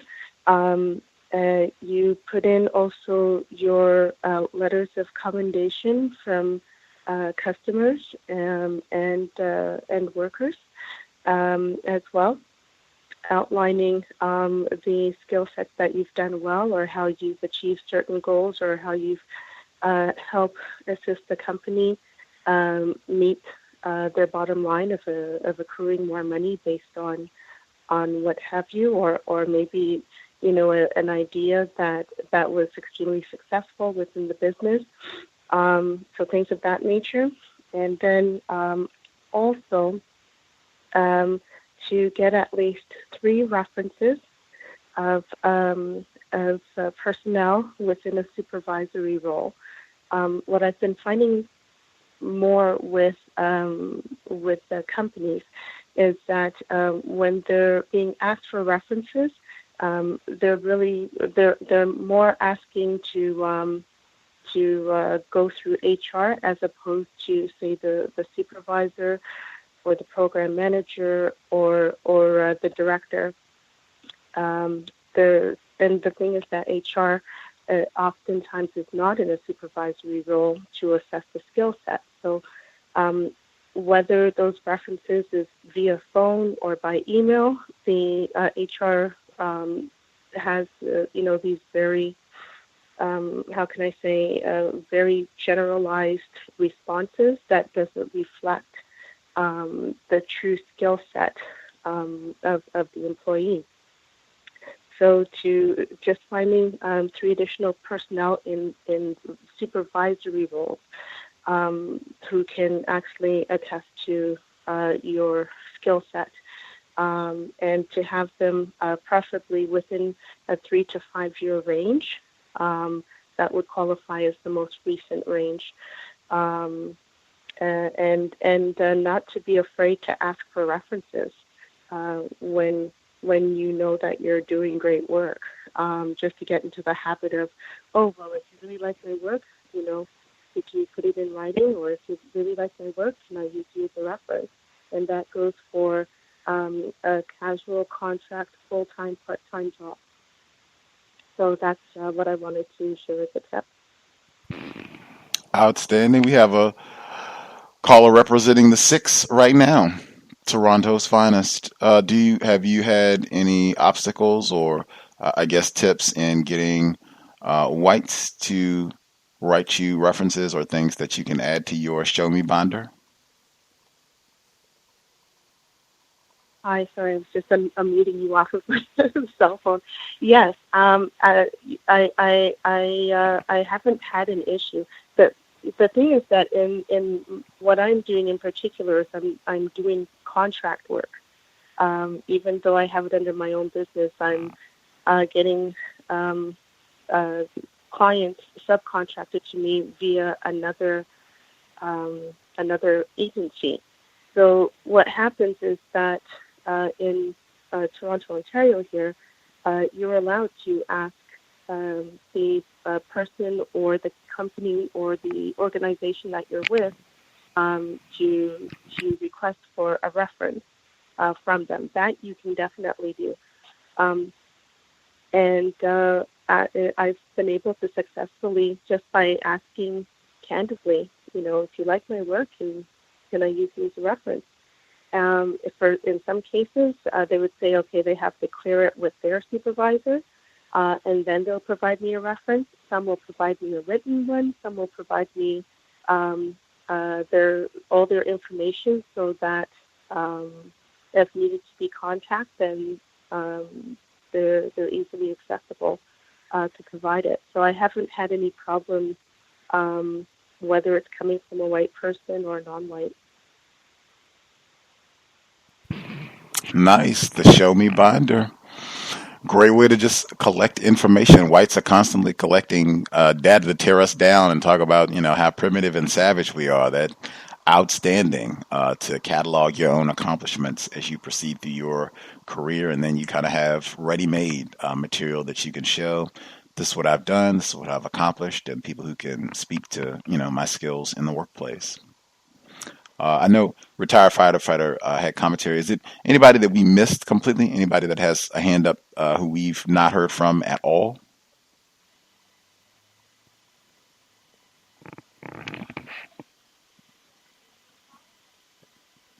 Right on. While we're waiting in the interim, retired firefighter, did you want to share your commentary, sir? Thank you for being patient. Yes, sir. I'm just going to be very brief. Based on what I've been hearing, I do think it's a good job to just keep filed away as many references as you can. I myself personally didn't have to go through that a whole lot, because primarily the job that I retired from was basically what I did for about 28, 29 years. So, I didn't really have any other job as far as job that, supplied you with sufficient amount of income and whatnot. But I would think that's a very, very good thing to have as a list of references that you can rely upon, including some white people, because white people could get you in places that you normally would not be able to get in. That's identified by the system of racist white supremacy in itself. So that's all I have to say. Thank you. Absolutely. That I think I had mentioned before, specifically with the context of workplace racism, to look to cultivate sources on the job. It can be whites, non-whites, all of the above, but folks who are knowledgeable about the work environment, where you can get resources, you can get information about things that are happening there, information that might not be available from other folks, might not be available unless you've worked at that place for a long time and just have expertise.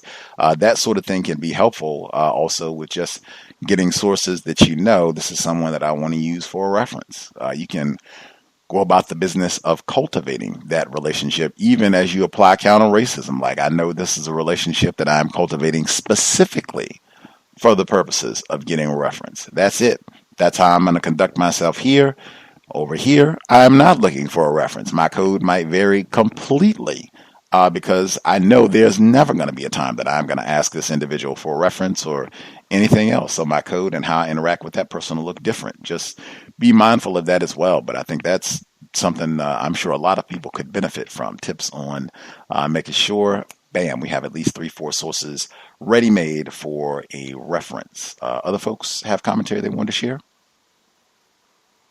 Hi, Gus. Stacy in the UK. Yeah, just coming back on, well, I'll give an update as well, but just coming back on the LinkedIn thing, as soon as we're talking about references, what I've not been good at in the past, but what I've been doing lately is also getting people to leave recommendations about you. And I guess those are equivalent to references on your LinkedIn page. That way, even if you can't get necessarily a person from your employer,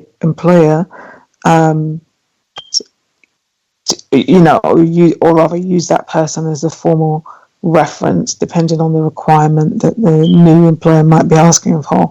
You've got a list of referees on people who are prepared to give you recommendations, and it's a quid pro quo really. So somebody approached me recently, asked me to do them a recommendation, so I just asked them to do the same for me in return, and that looks good if you're being viewed by recruiters on LinkedIn. And I wanted to just talk about two things that happened to me at previous jobs. One, and I guess it's just the way in which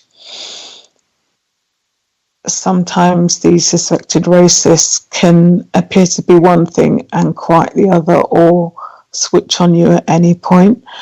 I was quite new in the organisation. This was a job I had quite a while ago. And at the time I was learning, or I wanted to learn to drive. And my employer was really good because he encouraged me to take time out of my workday to take driving lessons, and was really accommodating. And I was, I thought, gosh, this person is really such a good boss. And it was an organisation that I'd worked with in the past before actually joining the organisation formally. And again, when you know better, you kind of look at the world a bit differently. But he was a white male, and most of the staff there were black. And I thought, oh, he's very progressive. But when I got to work there, I realised it was a plantation. But as I said, he was really accommodating of me, didn't have any issues. Then I passed my driving test. I passed the test. So it came time for me to buy the car. And all of a sudden he started talking to me about, cars are expensive, difficult to run, blah, blah, blah, blah, blah. And I never actually asked him for any information about what car I should buy and what they cost to run. And where the building was based, it was a shared car parking space. So there was some allocated spaces for the company that I worked for. And there was basically enough spare passes for me to get a pass, but all of a sudden it became an issue for me to have a parking space. So in other words, I would have needed to park my car on the street, and it's in London, it's very rare that you can find spaces to park during the day, and in certain areas you'd be very restricted, or you'd have to pay, or some kind of other restrictions, so it's not easy to do. However, he did tell me that I could, he basically said he couldn't give me a pass, so whatever. I wasn't going to argue the toss, but I noticed the change in demeanor, and I was quite shocked by it, actually. And then he made an issue of it. Then I went in to see him for another matter, and it was a proposal that I developed for funding for the project that I was running, and he had to review it as the director. And I guess because he'd been so nasty to me about the parking space, that he was expecting for me to go into this meeting being really confrontational. And I just went in to do what I needed to do, which was to get this proposal through. And so when he first started speaking to me, he looked at the proposal and he was, well, this isn't right. This doesn't say what it needs to say, whatever, because he wasn't actually reading it properly. And then as he progressed, he realized, he actually started to pay attention to what I'd written and why I'd structured it the way I did. And all of a sudden it was, oh, I see. Oh, this is really good. No, this is excellent. Okay, no, it's fine. You can sign it off. And I said, okay, and that's the end of it. And he was, I guess he was so surprised that I wasn't being confrontational with him, that all of a sudden he asked me about my parking space. What am I doing with my car? Where am I parking my car? So I said, I'm parking my car on the street. He goes, oh, well, in that case, I'll see if I can get you a space in our car park. And after that, he decided to give me a space to the car park. And then I realized this man was actually expecting me not to park my car anywhere, or seemed to think that if he didn't give me a space in the car park, that I wouldn't be able to drive my car. It was just quite bizarre. And then eventually he did give me the space, and that was the end of that. But it was just so, from being really accommodating to now I've actually passed my test. Now I've got a car and he wants to know what car I'm driving, and now I can't have a parking space. Absolutely. Well, I guess I would have called him a suspected racist, but I guess he confirmed that he was a racist at that point. Gus, I'll mute my line because I realise I've been speaking for a while, and maybe other people want to give a commentary. Context of White Supremacy, worldwide problem. And what Stacey shared right there, so consistent on so many levels.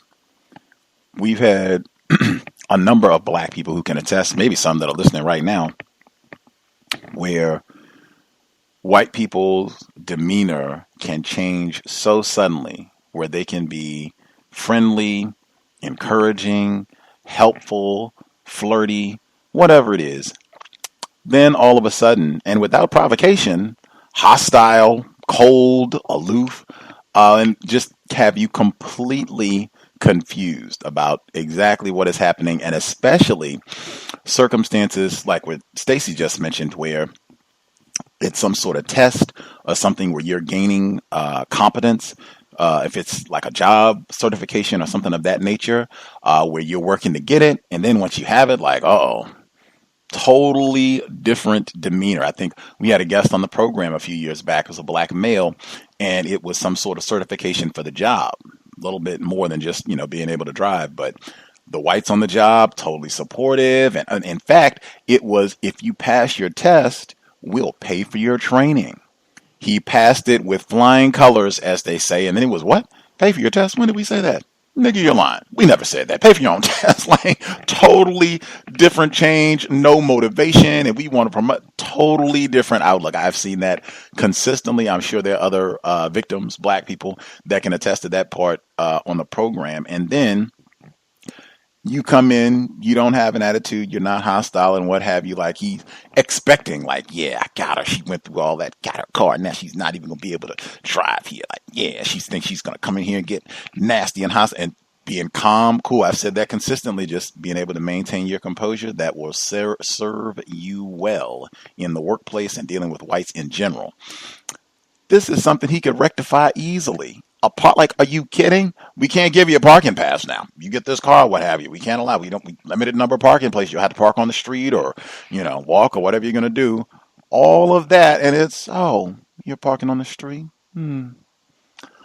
I guess we can get you a parking. He could have done that from the beginning. Like Mr. Fuller, I think Mr. Fuller is the first and only person that I have heard say in all of the time that I've heard people talk about racism, white people could solve this problem right now. Starbucks is wasting time and lying. This does not require 4 hours of diversity training. They could solve this problem right now.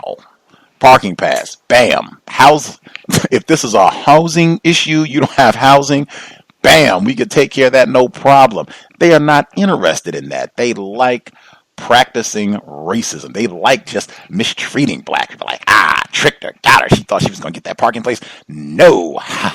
They love that sort of thing. That's what white supremacy racism is all about. Just lying, particularly lying to black people, setting us up so that we have high expectations and think things are going to go well for us, and then just coming back and lying to us. Say, disappointed, gotcha again. Oh, well, better luck next time. Worldwide, see those patterns. Other folks that we've not heard at all. If you have a hand up, the line should be open. Proceed. Can I be heard? Yes, ma'am. Hi, this is Justin. Gus, how are you and guests? I was calling to follow up with you in regards to my workplace racism that I was going through with the gentleman that was outside of the building of the job, the guy that was just sitting out there waiting. And I got some good suggestions from you guys. I ended up reporting it to the supervisor on when was it? I think it was Sunday night when I went to work. And I reported it like I was suggested to do. And I thank you guys for the suggestion. And I have not seen this guy again since then, but she didn't report it to the supervisors until that Monday night. But then what I noticed was on Tuesday night, I ended up, it seemed as if I was getting a whole lot of backlash, and my supervisor is a non-white supervisor. And she basically was like, because I'll call, I'm working at a call center right now, and all of our calls are screened, and I got graded on my calls last week. I got a 90%, which was good. I've just been trying to do what they've been telling me to do to improve, and that's thanks to the cows. I've been trying to take suggestions that I've been hearing on this program. This program has been very useful to me because I've been applying what I've learned on this program and in my on my job.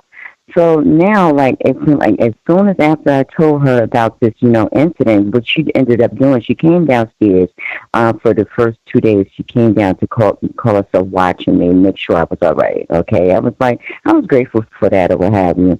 So then, like you were saying, you just got finished explaining how white people, how they act out of, they're not provoked, how one day everything is one way and they act like they're supportive of you and everything, and then the next day without provocation or the next minute they'll act, it's like they'll flip the script.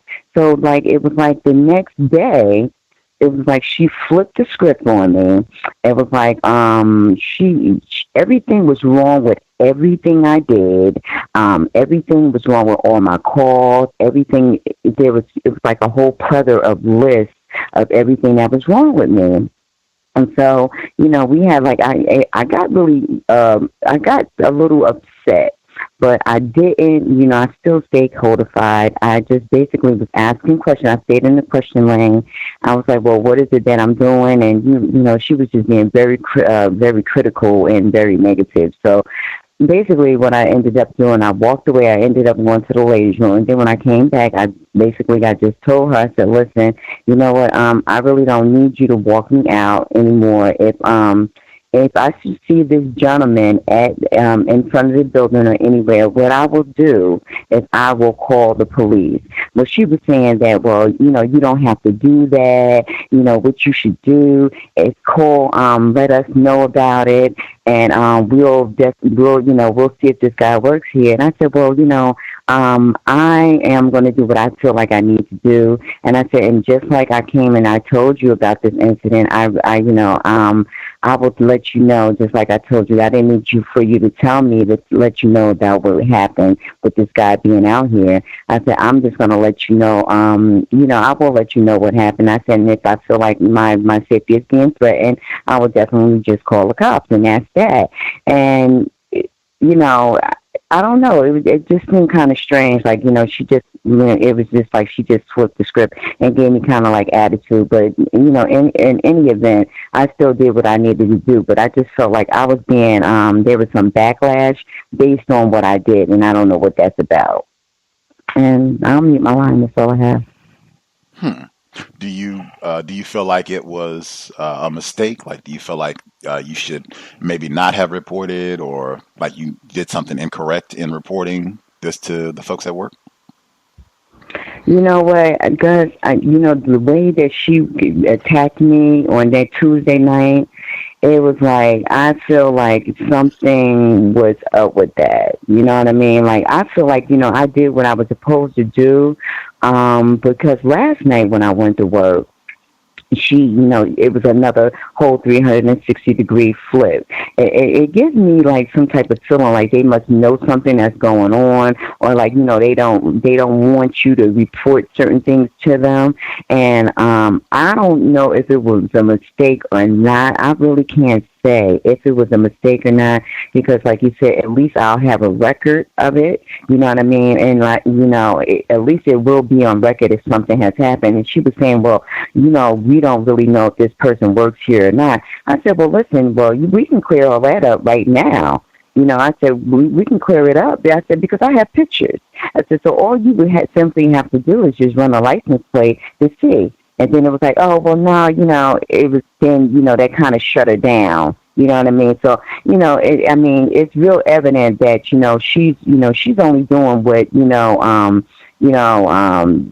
white people are telling her to do, masters telling her to do, because she's the same one that texts me at home, when I was off hours, about that guy I was telling you guys about when they were trying to get me to snitch on the guys that they ended up firing.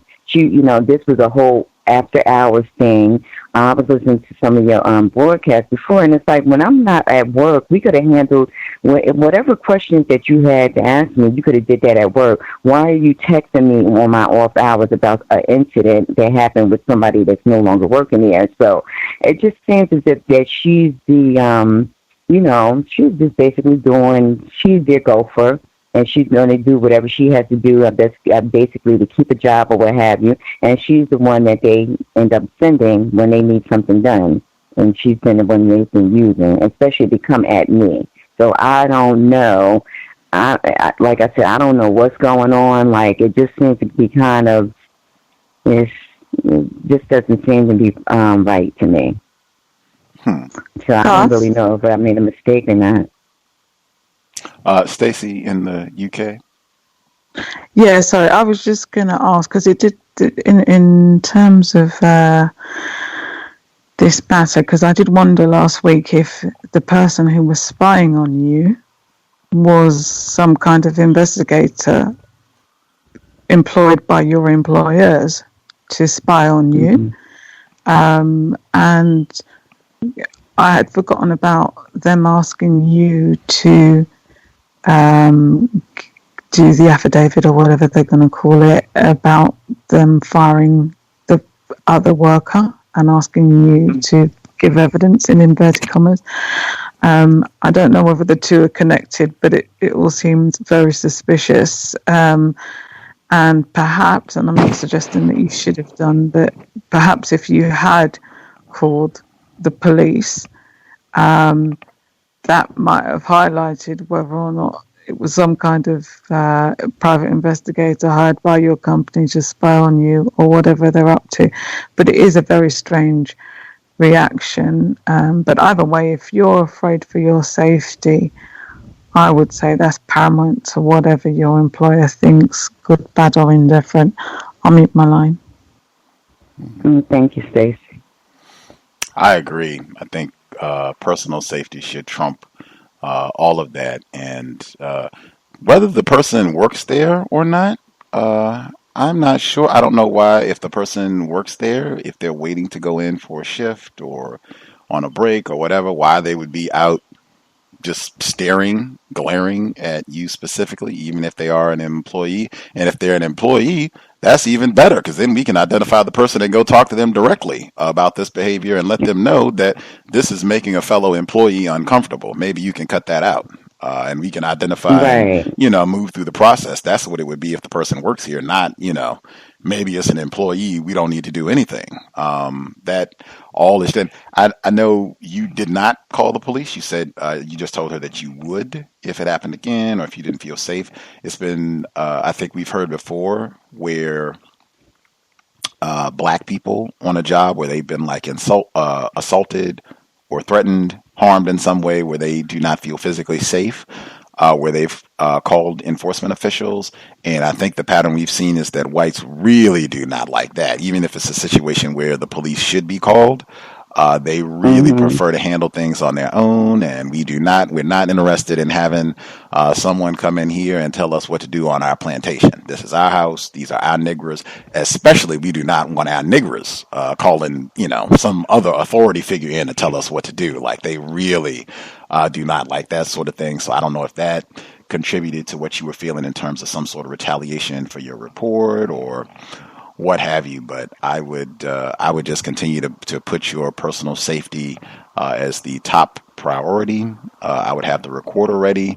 I would be real vigilant when you are leaving, coming to work, being really, really mindful. If you need an escort, ask for it. I would call the police without hesitation, absolutely. And I think what's happening with the non-white, the non-white female who is, I guess, working, being used by race soldiers on the job. Kind of the same thing that I said before about, when we speak, we're always speaking as though everybody at the company is going to hear what we have to say. That's probably, or that's not probably, that is the way I would deal with that situation. I'd probably speak to her exactly as though I'm talking to racists with my strategy, and just thinking I don't have any secrets. I already know that directly, and really working to make sure I'm not getting frustrated with her directly, if that makes sense. Right.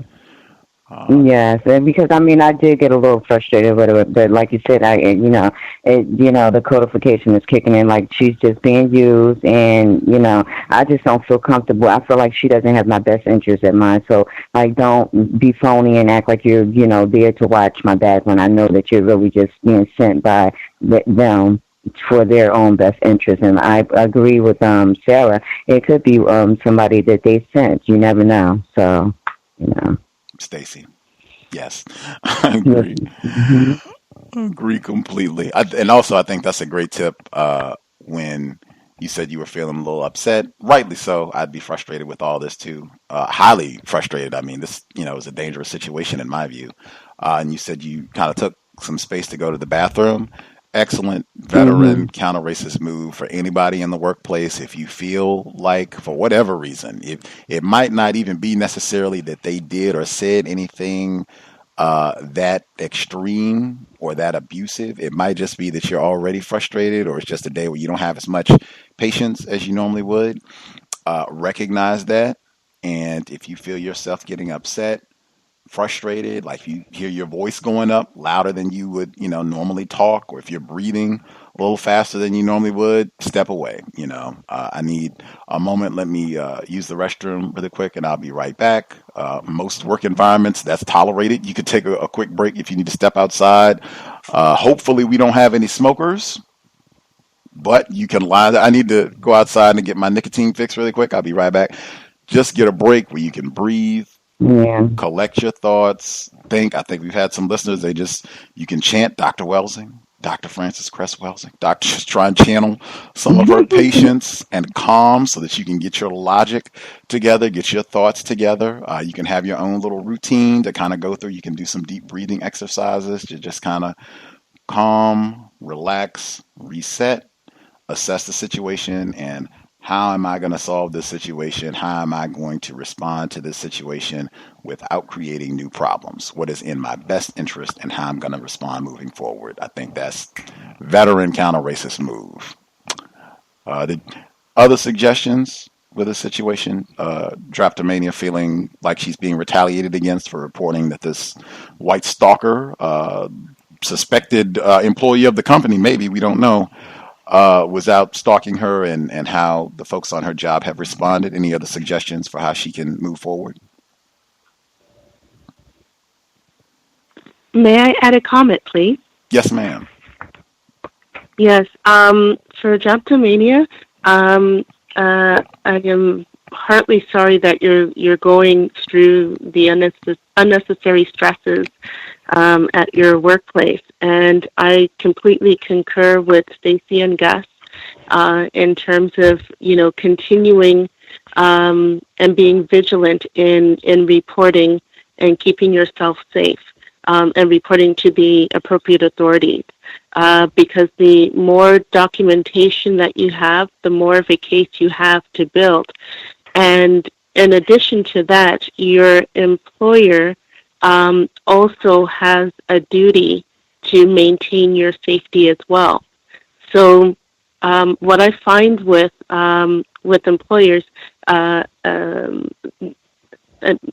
being that they're white, for the most part, they don't want to take accountability for keeping their employees safe.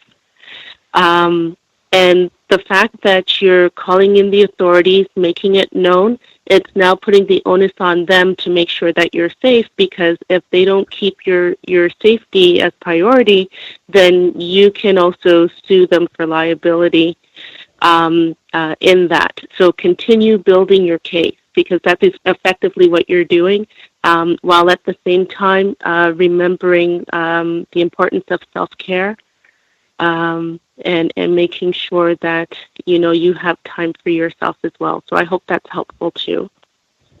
Thank you. Much obliged for those suggestions. Do we have any other counter-racist thoughts, suggestions for a Drapetomania situation?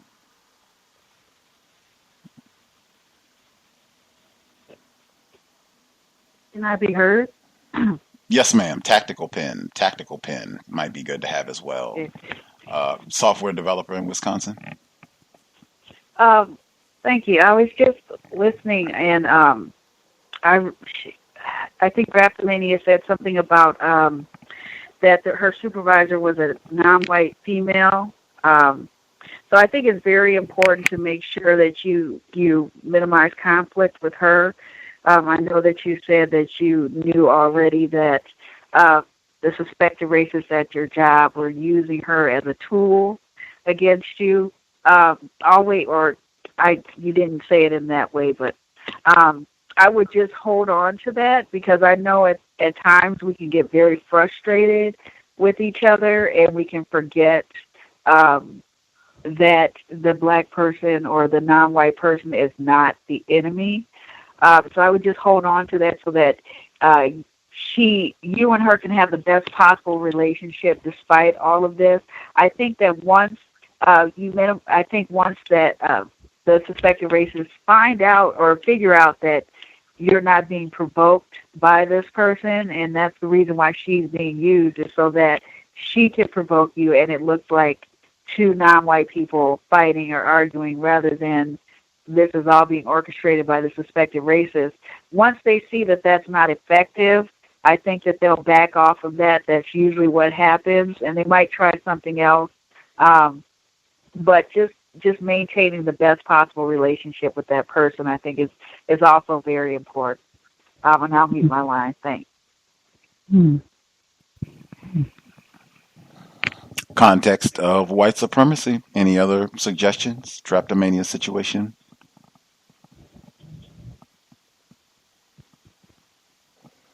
Do not minimize those safety. Hello, ma'am. Oh, yes, ma'am. Well, thank you. Thank you for allowing me to share. This is Red in Nevada.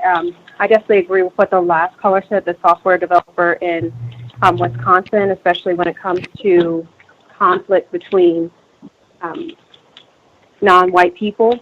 I know I explained before with my situation how the white people, they like to try to egg or I guess provoke conflict between me and another non-white person. And I know it was definitely entertainment for them, and that's something that I kind of got a little bit more of this week. But I can definitely agree. I feel like even if you don't really like the non-white person, I kind of feel that it's still better to not. It's either you basically have to choose between entertaining the suspected racist or kind of fighting with a non-white person. And I kind of feel like entertaining the suspected racist is a lot worse than fighting with a non-white person, because I also feel like when I'm dealing with any non-white people that I maybe not like, at the end of the day, they're not the ones who can truly affect our outcome as bad as these racists. So, and they might use them as pawns to affect us, but at the end of the day, it's actually the racists who are the ones who are oppressing us, not the non-white people that they're making to go do these things. So I just wanted to add that, and then I guess I'll wait to share my little bit of commentary. Thank you. I'll mute my line. Appreciate that, Red in Nevada. Great points. Any other suggestions? Drapetomania. So sorry, may I add one more suggestion? Let's hear it. Another thing that came across my mind too is, let me ask you the question. Drapetomania, have you taken any self-defense courses, things of that nature, or can you find time in your schedule to take self-defense courses that will help empower you as well? That's probably one of the suggestions that I would have as well. Okay. Can I answer the question, Chris? Yes, ma'am. Okay. Yes, I have. I have been in, taking self-defense classes. Have unfortunately, grown up where I've had to defend myself all my life, so I really don't have an issue with that. The thing is just not allowing myself to be put into a situation where you're provoked, where you end up, you have to end up being the one that's reprimanded and going to jail or prison because you did defend yourself. Because I've been in situations like that too, where I've been attacked, and then when I defend myself, then it can that can go both ways. So, but I have absolutely no issue with defending myself.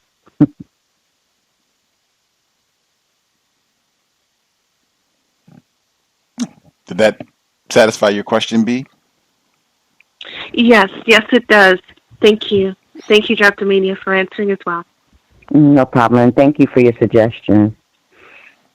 Context of white supremacy. Again, for listeners, any of the safety situations in the work, especially with all the incidents that have happened over the last, 5 to 10 years, different shootings and such in the workplace, and it seems increasingly so the past 5 years or so. I would take all that very, very serious in the workplace, especially if it's something with someone classified as white, like anything where you feel uncomfortable or they're, giving you dirty looks or seeming like they're stalking you in any way, shape, form. Take that extremely serious, regardless of what anybody else has to say. If they think, tell you you're being paranoid and, he's probably just a choir boy or anything like that, take it seriously.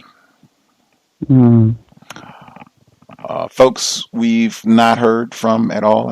I think Red said she had commentary. If Red or any of the other folks that you have not shared, if you have commentary, feel free. May I be heard? Yes, ma'am. So the commentary that I have this week, I guess it's not as bad as like previous weeks. Just still making sure to definitely constantly self-correct, try to make sure I'm meeting the standards for the job, because my supervisor still always seems to be out sick or just not be at work. And I find it very interesting how we basically, the supervisor that I have, we basically started at this plantation around the same time, and the supervisor is a white woman.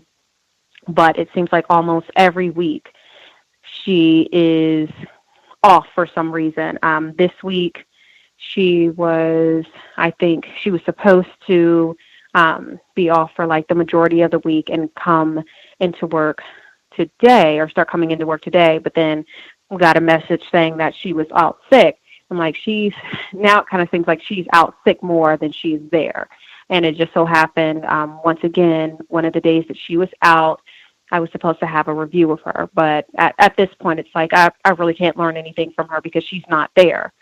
So just making sure to constantly, or, whenever I get some spare time, to just review the policies and procedures if they have, or like basically how to do the job.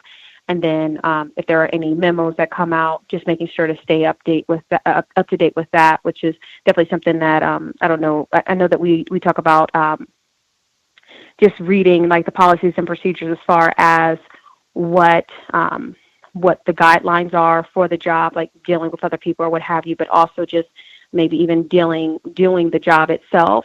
And I know that that's something that is helping me, and I can see there's other people around me who, are needing help and not really paying attention to all the emails or what have you is being sent out. So I definitely suggest just trying to stay up with that, even if you get like a spare moment. Sometimes, like right before I come back in to start working after break, I might just take a quick look at some of the memos just to make sure that I'm still doing the job correctly, because it would not surprise me if, the whites, the upper management say, well, you know what, you weren't doing your job right. We sent you out the email saying that, this procedure had changed, and, doesn't matter if you're busy or not, we gave you the information.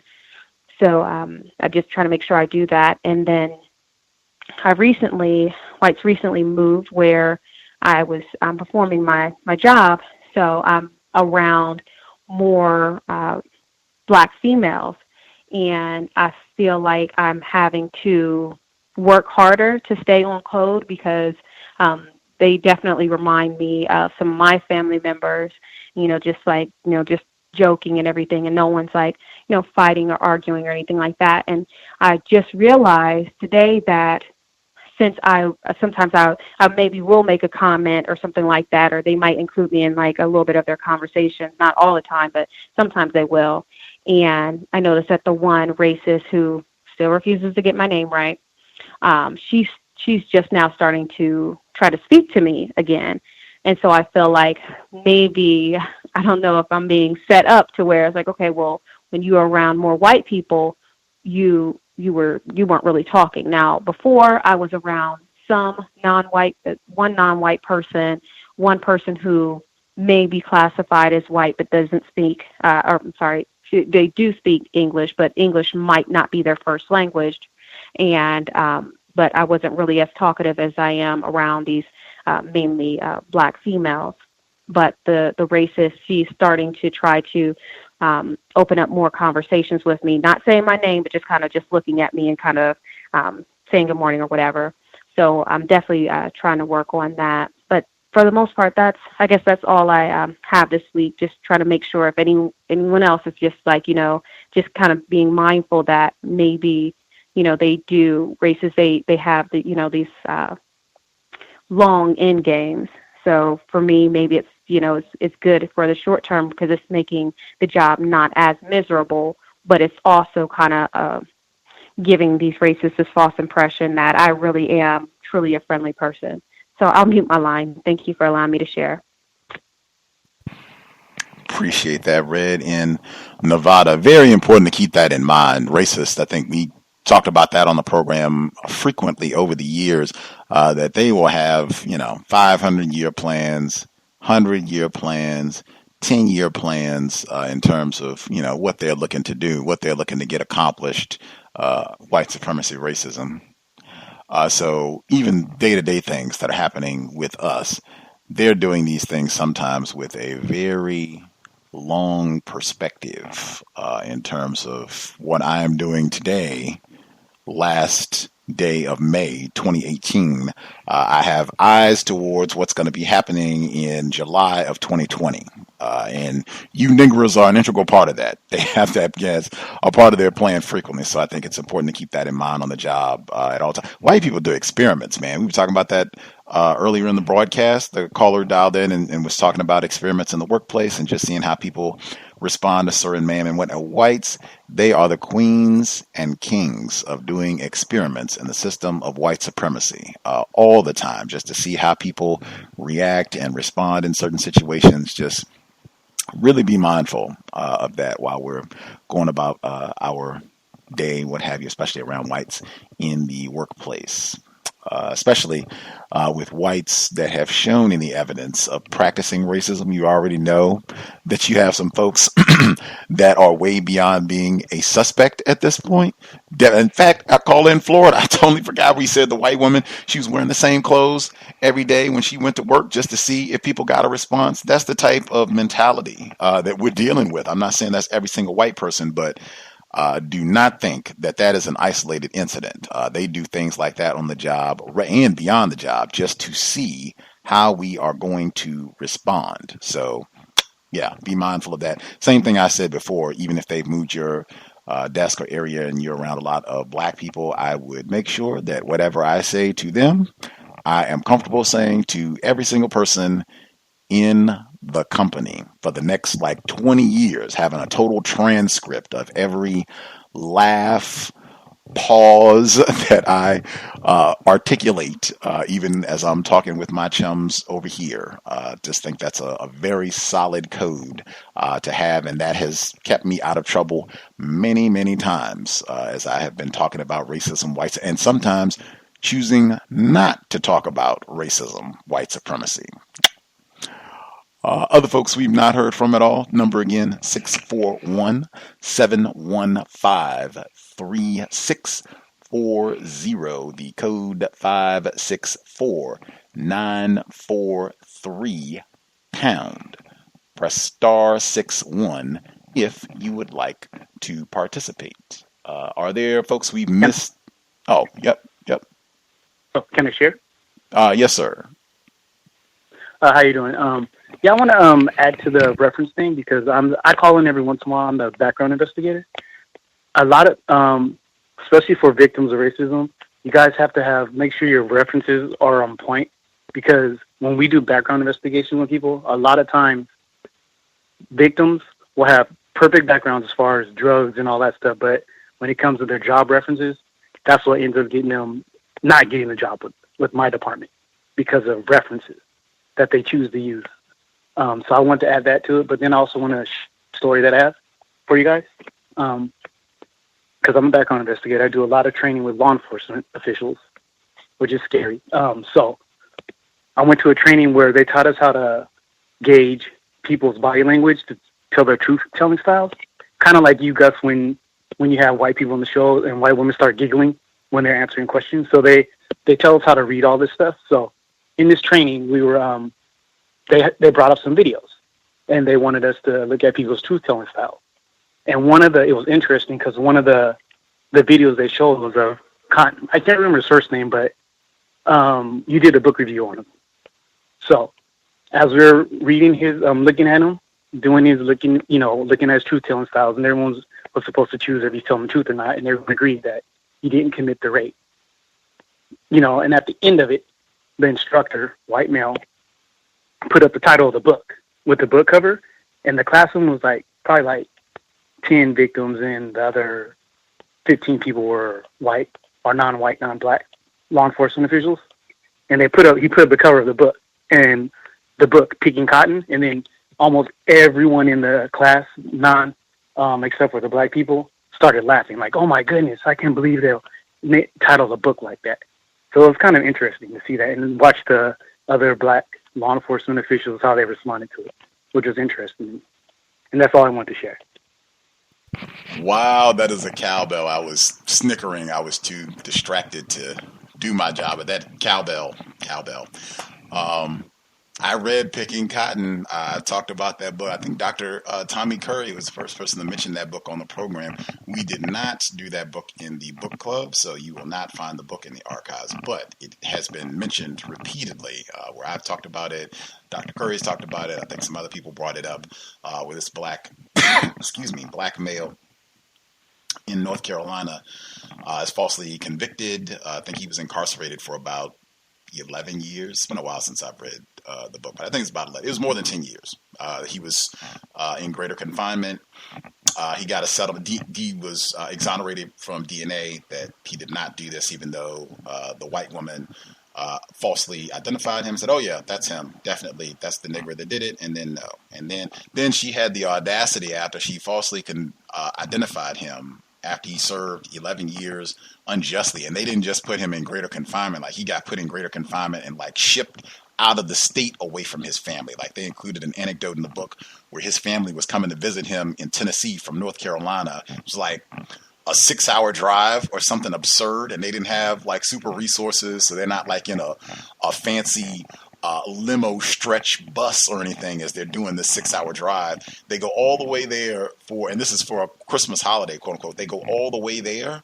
They get there, and the guards, the wardens, the whites, they say, "Mr. Cotton is not being allowed visitors today. Sorry." And they have to drive back home 6 hours. No visit. Matthew Cotton, and he co-authored the book with the white racist. Amazing bit of literature in the annals of white supremacy racism. But yeah, and we talked about the title of that book being Picking Cotton, an allusion to him being picked incorrectly and the system of white supremacy racism for a title for a book like that, which I'm not surprised that they found funny. And you did say these were law enforcement officials they found funny. Correct. Correct. Oh, can I add one more thing too? Let's hear it. Oh, okay. And also when I'm in these trainings, a lot of us investigators are getting recruited to work for private industry to do backgrounds on quote unquote civilian jobs. So and I'm here in California, so they a company called Keck, a corporation out of Florida, I believe, was at one of our trainings, and he's not in law enforcement at all, but he's moving his corporation to LA specifically because he said that there's a need for background investigation. So a lot of jobs, especially in LA, how it's not re-gentrifying. What is the racial dislocation? Since there's a lot of racial dislocation going on in LA right now, they want a lot of us background investigators to do civilian work and do backgrounds on people trying to get jobs. So that's another thing. That's another thing that I'm noticing too, to make jobs harder for victims. I see. Dr. Welsing talked about that with the drug use, just whites having different things that they would do to manipulate to make getting jobs more challenging for black people, and having more of those invasive background checks and what have you. Appreciate that about the workplace references. I hope people will listen to that and be more selective. Wouldn't surprise me either if whites are being deceptive in that too. If perhaps they're making it seem that they would do something, write a quality resume, and then they're not doing it. But really, I guess make sure you do your diligence with the people that you pick to write a reference for you to make sure that you're getting the best possible result. And if you're consistently not getting the results that you want, maybe that means you should pick new references or new people to write references for you. But that definitely appreciate that if that's the pattern that you're seeing, that a lot of black people are missing out on jobs because of the references that they're getting. We have any other folks that we missed completely? Any folks who dialed in with a hand up that we have not heard from at all?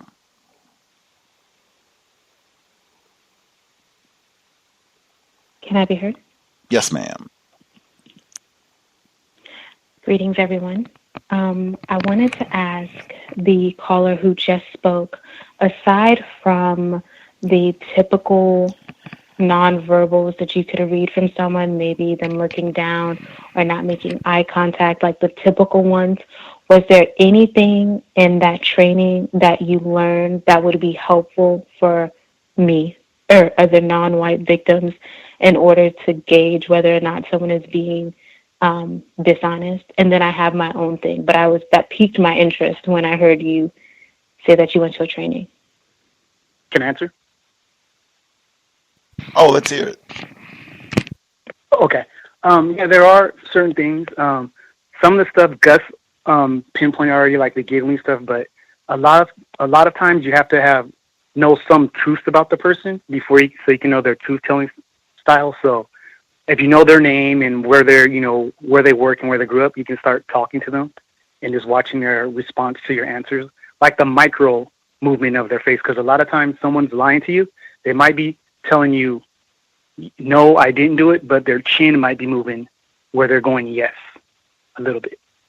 It's like little minute things that you won't pick up on unless you're really keen on them, type of thing. And especially for as victims, we didn't keen, because I've been an investigator for a while and I never picked up on the giggling at all until Gus started mentioning it. Then I started paying attention more. I'm like, wait up, this white lady's giggling when she's telling me something. So it's like little minute things. Or if you're asking them a question and then their shoulder, when you're talking to them normally and they're giving you correct answers and their shoulder doesn't move, but they might twitch their shoulder a little bit.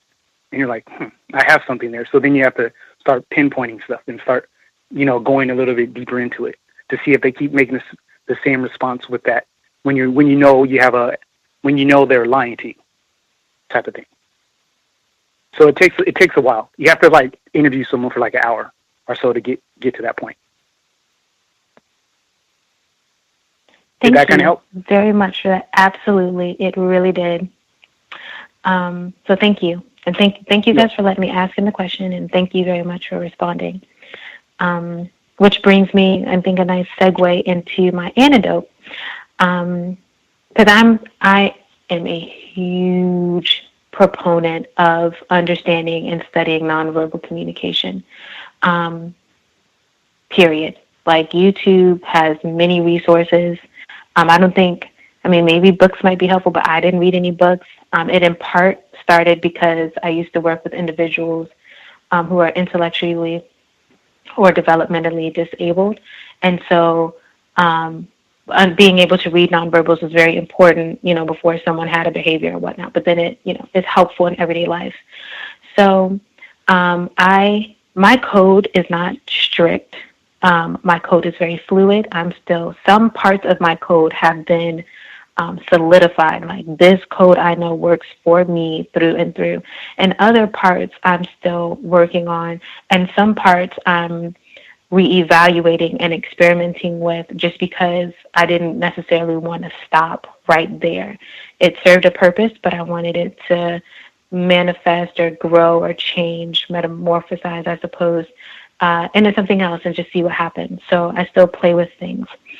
So this particular code that I decided to experiment with was engaging in a conversation beyond what is absolutely strictly about my job at the moment. And so I worked with, in this particular pharmacist, he's the one that is classified as white. classifies himself as white. White people don't necessarily deal with him like he's white because they always ask him where he's from, but I think he still passes as white and functions as white. So I treat him as white. He's white.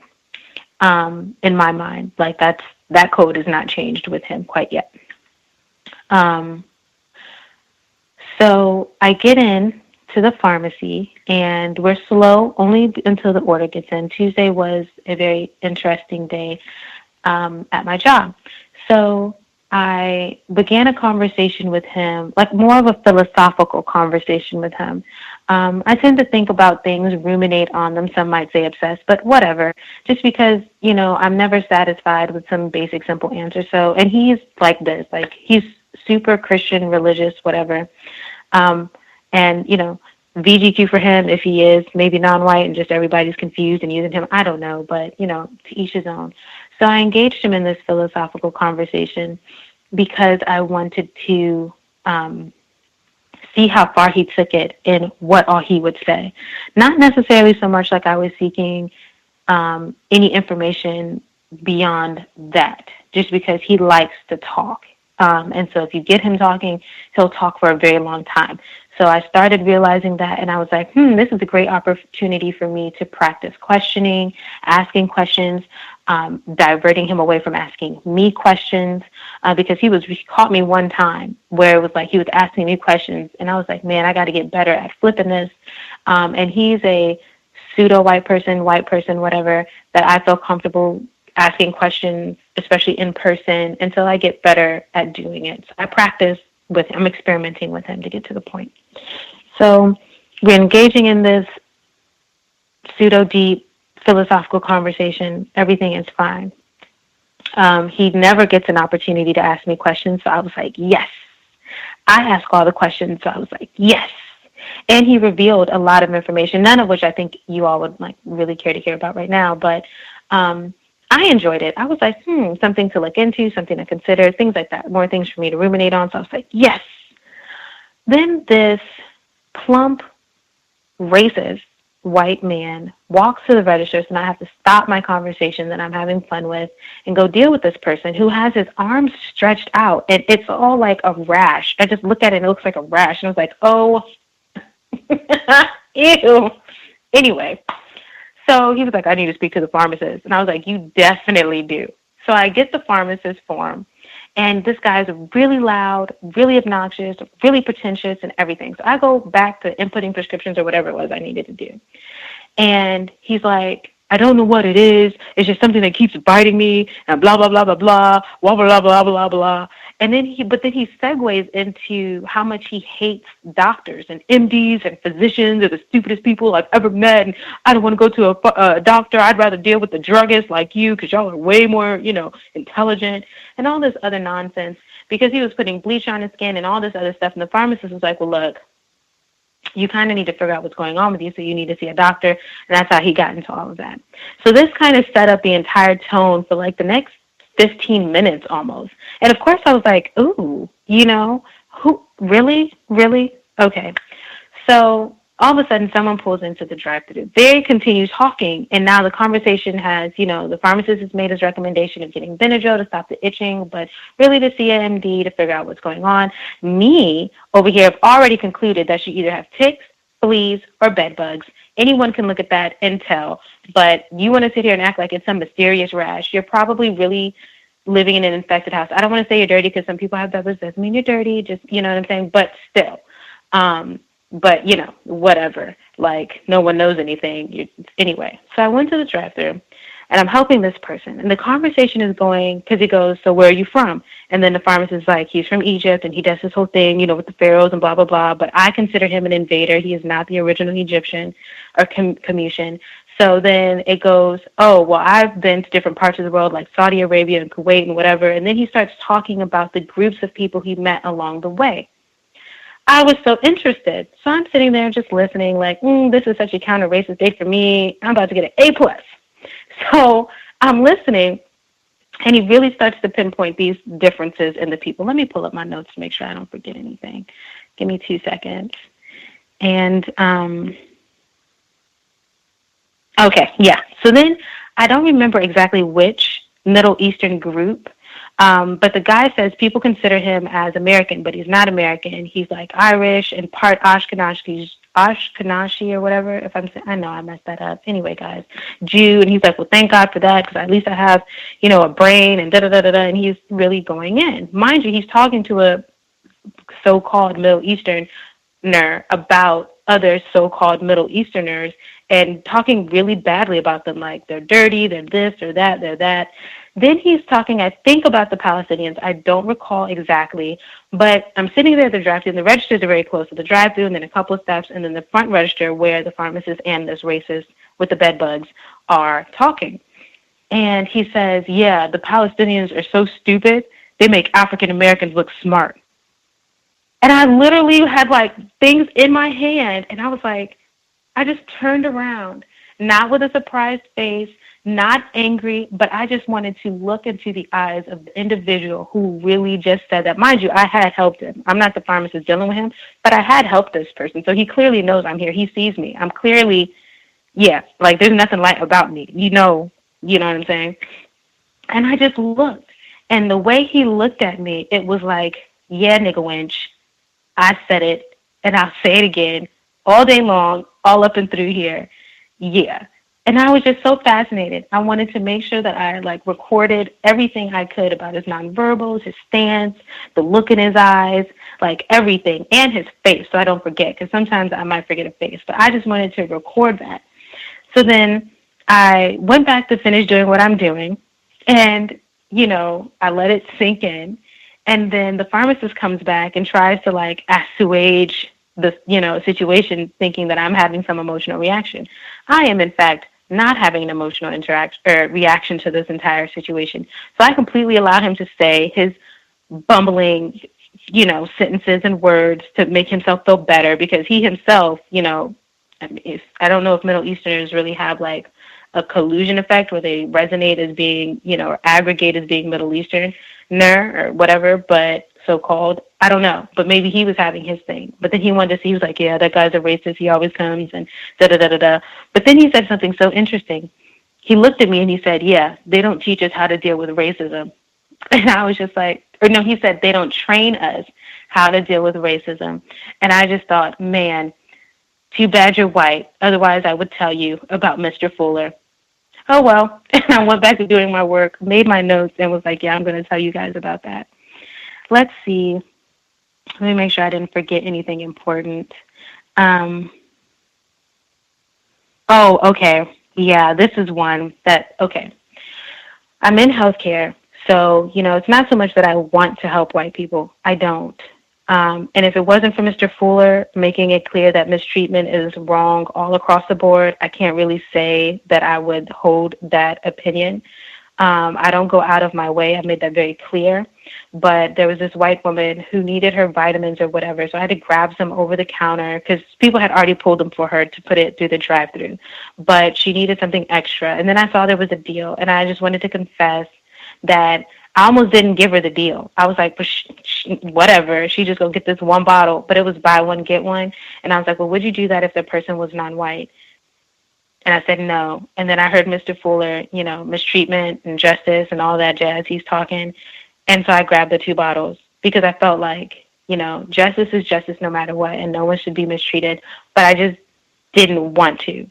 So I guess that might be part of the code now. And I'm working on it, especially because I expect to continue to grow in the whole medical profession and whatnot. And I'm really, my ideal is to not have to help white people at all, as in they're not in my practice or anywhere that I'm helping people. But if they should be, I think now is a good time to develop the code that mistreatment is incorrect no matter who the person is.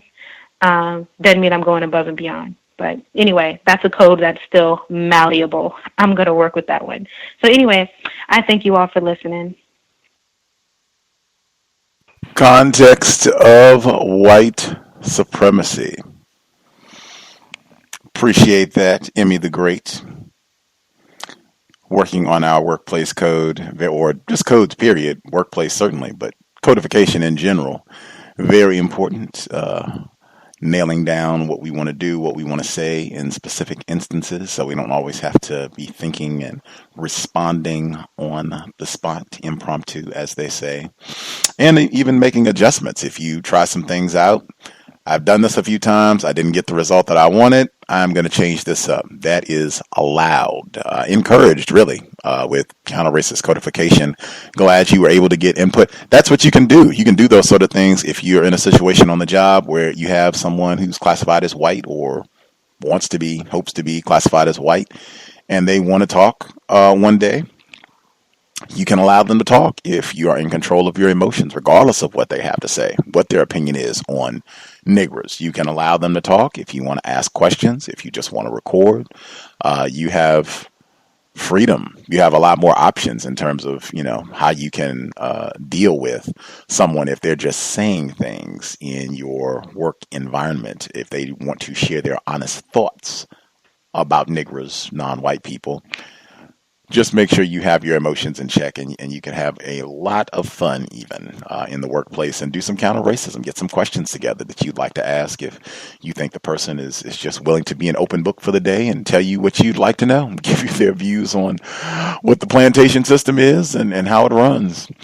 Folks, actually, before I get to folks we haven't heard, we had a person who wrote in. She said, what do you do when your workplace does not have a code of conduct or any rules on bullying, sexual harassment, racial harassment? My HR boss always blew me off whenever I would ask about workplace issues, but the moment I asked for a code of conduct book or for any handbook on sexual harassment or racial harassment, she didn't respond to my email. Instead, she took me to the conference room to talk about the issues I'm having and who is causing the problem. I went to the room and kept asking for the handbook on sexual harassment, racial issues. She kept trying to interrogate me, and I just responded with, "Where is the handbook?"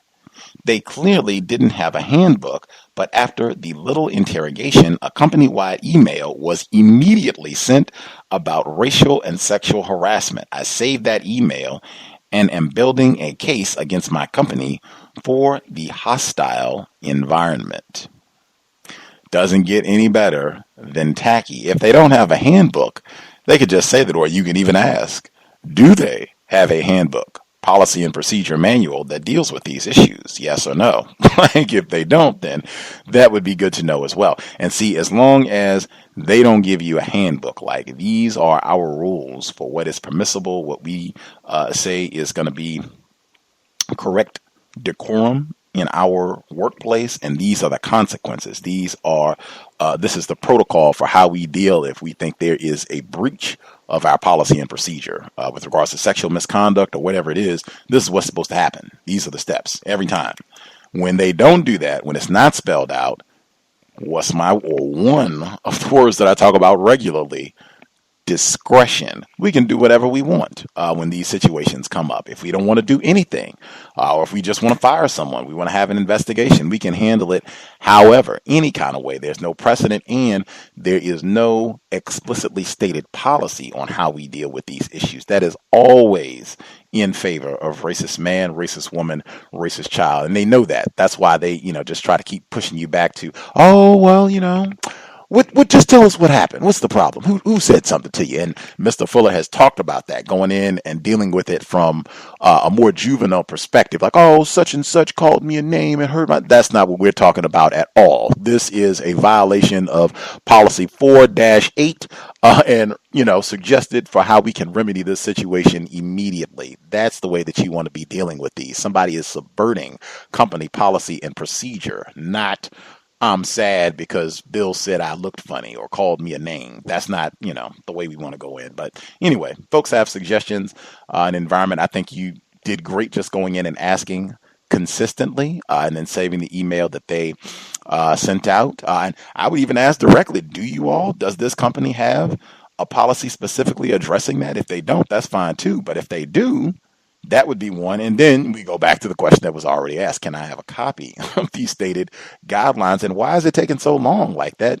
I'd be asking lots and lots of questions, But that, I think I've said this before and others, any environment that you're in, either where they don't have a handbook, policy and procedure, or they don't have guidelines, particularly with sexual harassment in this day and age. R. Kelly's been muted and you don't even have a policy that I can read on sexual harassment. That is potentially a very dangerous environment. I would be extremely alert in that sort of situation. Because this person was asking for suggestions or input. Any of the folks that dialed in, any thoughts, work in place, a work environment that does not have policy and procedure on bullying, sexual harassment, racial harassment, or if they do, they're not willing to give a copy to you. Any of the folks have commentary on that one? Gus, may I add a comment on that? B in Toronto. Yes. Hi. I've actually worked in several different workplaces that did just that very same thing, and in some cases, actually did have the policies and procedures, and just chose not to follow them. I mean, it really comes down to asking the question, do you really want to be in that kind of environment? It's clearly toxic if they're not setting the rules and following their own policy. That's where my skepticism comes in. If in evaluating the organization or agency that you work with, if they're not following their own policy, and if they're not protecting their employees, then who do follow those policies, then it's time to reconsider how much time you really want to spend in that environment. That's one thing that I have to say. But I was also wondering if I would be able to share real quickly the events of the week, if that's okay. The events of the week. Let's hear the events of the week. All right. Well, just wanted to do the follow-up that I have been using the response of from a retired firefighter and yourself the last time I called in with that tacky situation where the teacher had referred to herself as a WAP.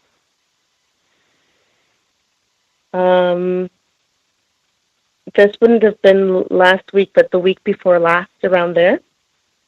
And it's been working very well. It has helped. That response alone has helped me get out of a lot of awkward questions. Unfortunately, I'm still contracted there until the end of the month, and the tackiness persists. So the response of has really gotten me out of having to feel as if I needed to respond with words. So that's really effective. The second thing that I wanted to add is, in particular for those who are working with an agency, be it a temporary agency doing contract work, be sure to ask the coordinator of the particular department whether or not there's additional funding for report writing after you've completed your shift. In fact, I just happened to find this out by accident as the program director for the area that I'm in. She happened to mention that there's additional funding for report writing.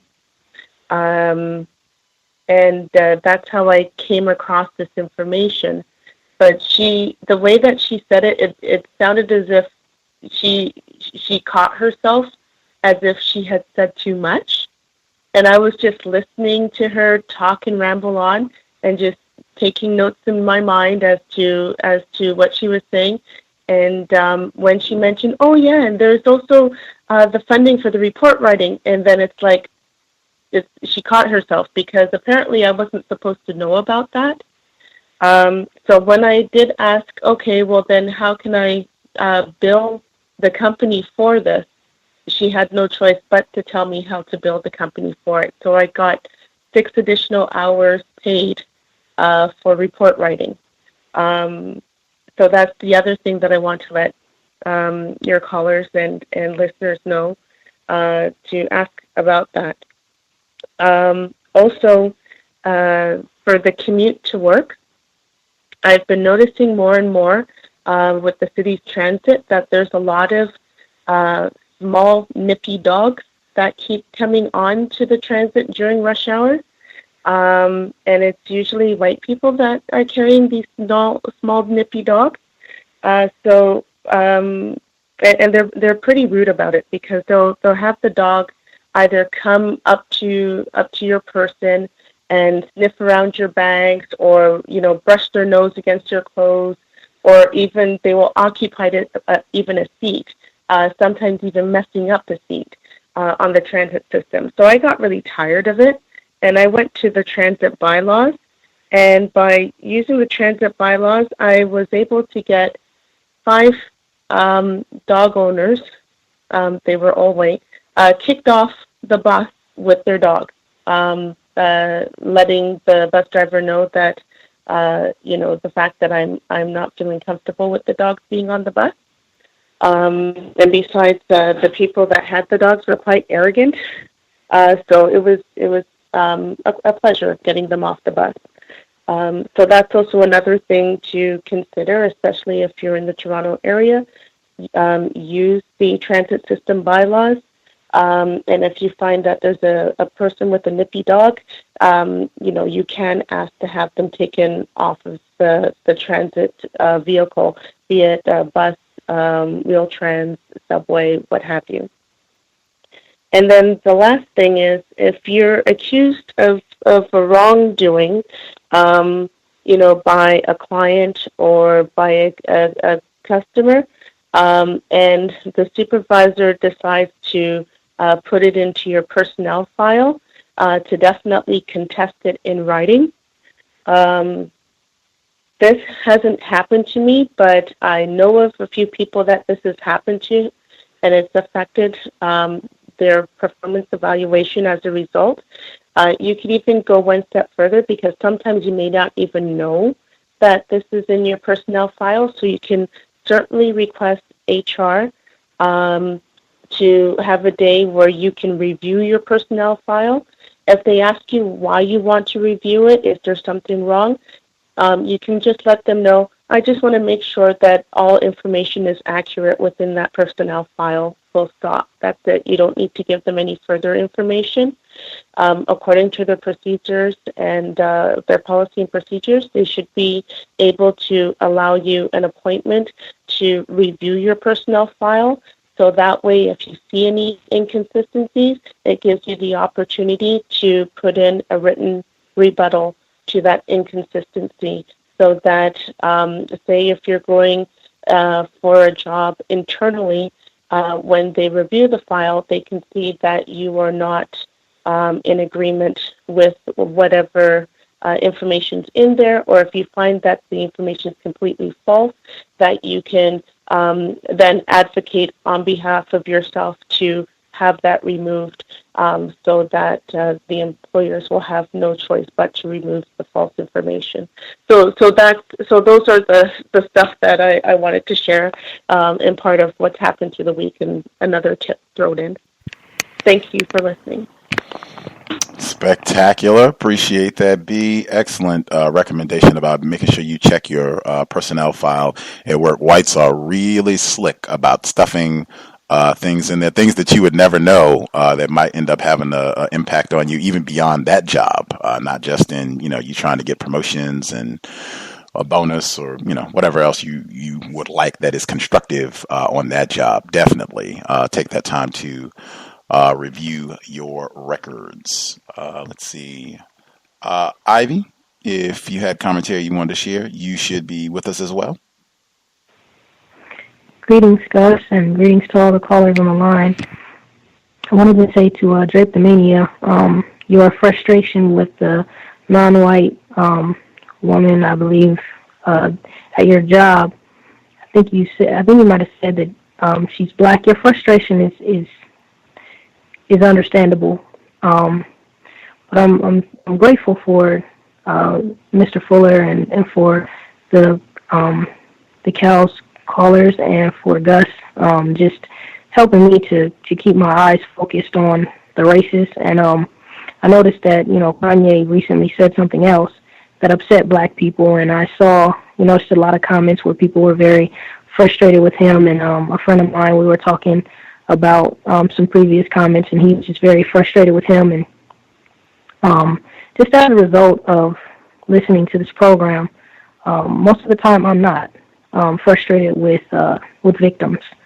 And with Kanye, I'm not frustrated at all with him. I actually feel very sorry for him that he has been victimized so much, where he feels like to accomplish a goal, he has to pander to racists. And as far as the people in your job that are using this victim, in my view, it's logical that she would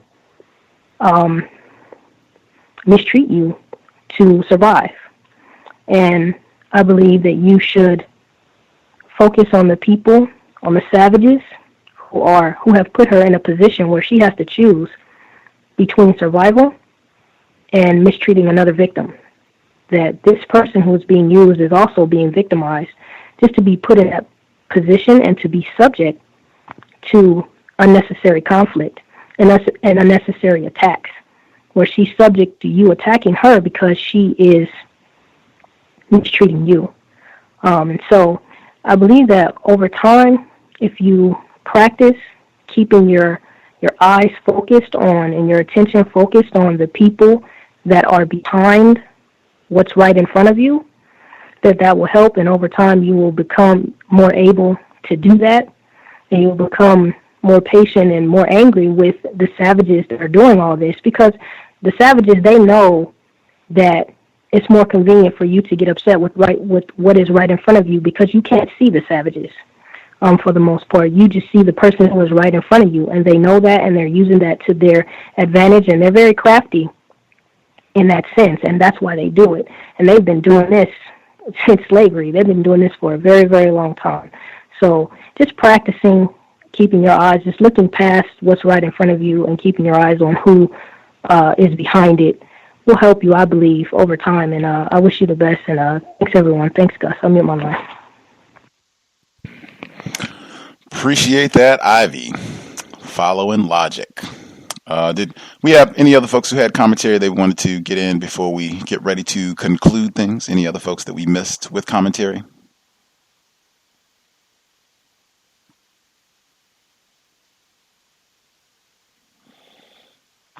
Hi, Gus. Yes, ma'am. Our software developer in Wisconsin. I'm sorry. I just wanted to say thank you to everybody who gave me the tips about the recommendations. I actually have a couple of recommendations, or have a couple of performance reviews here that I was using to build my resume with. So that was very timely. Thanks to everybody who gave me some information. That's all. Yes, ma'am. Any other folks had commentary they wanted to get in before we conclude?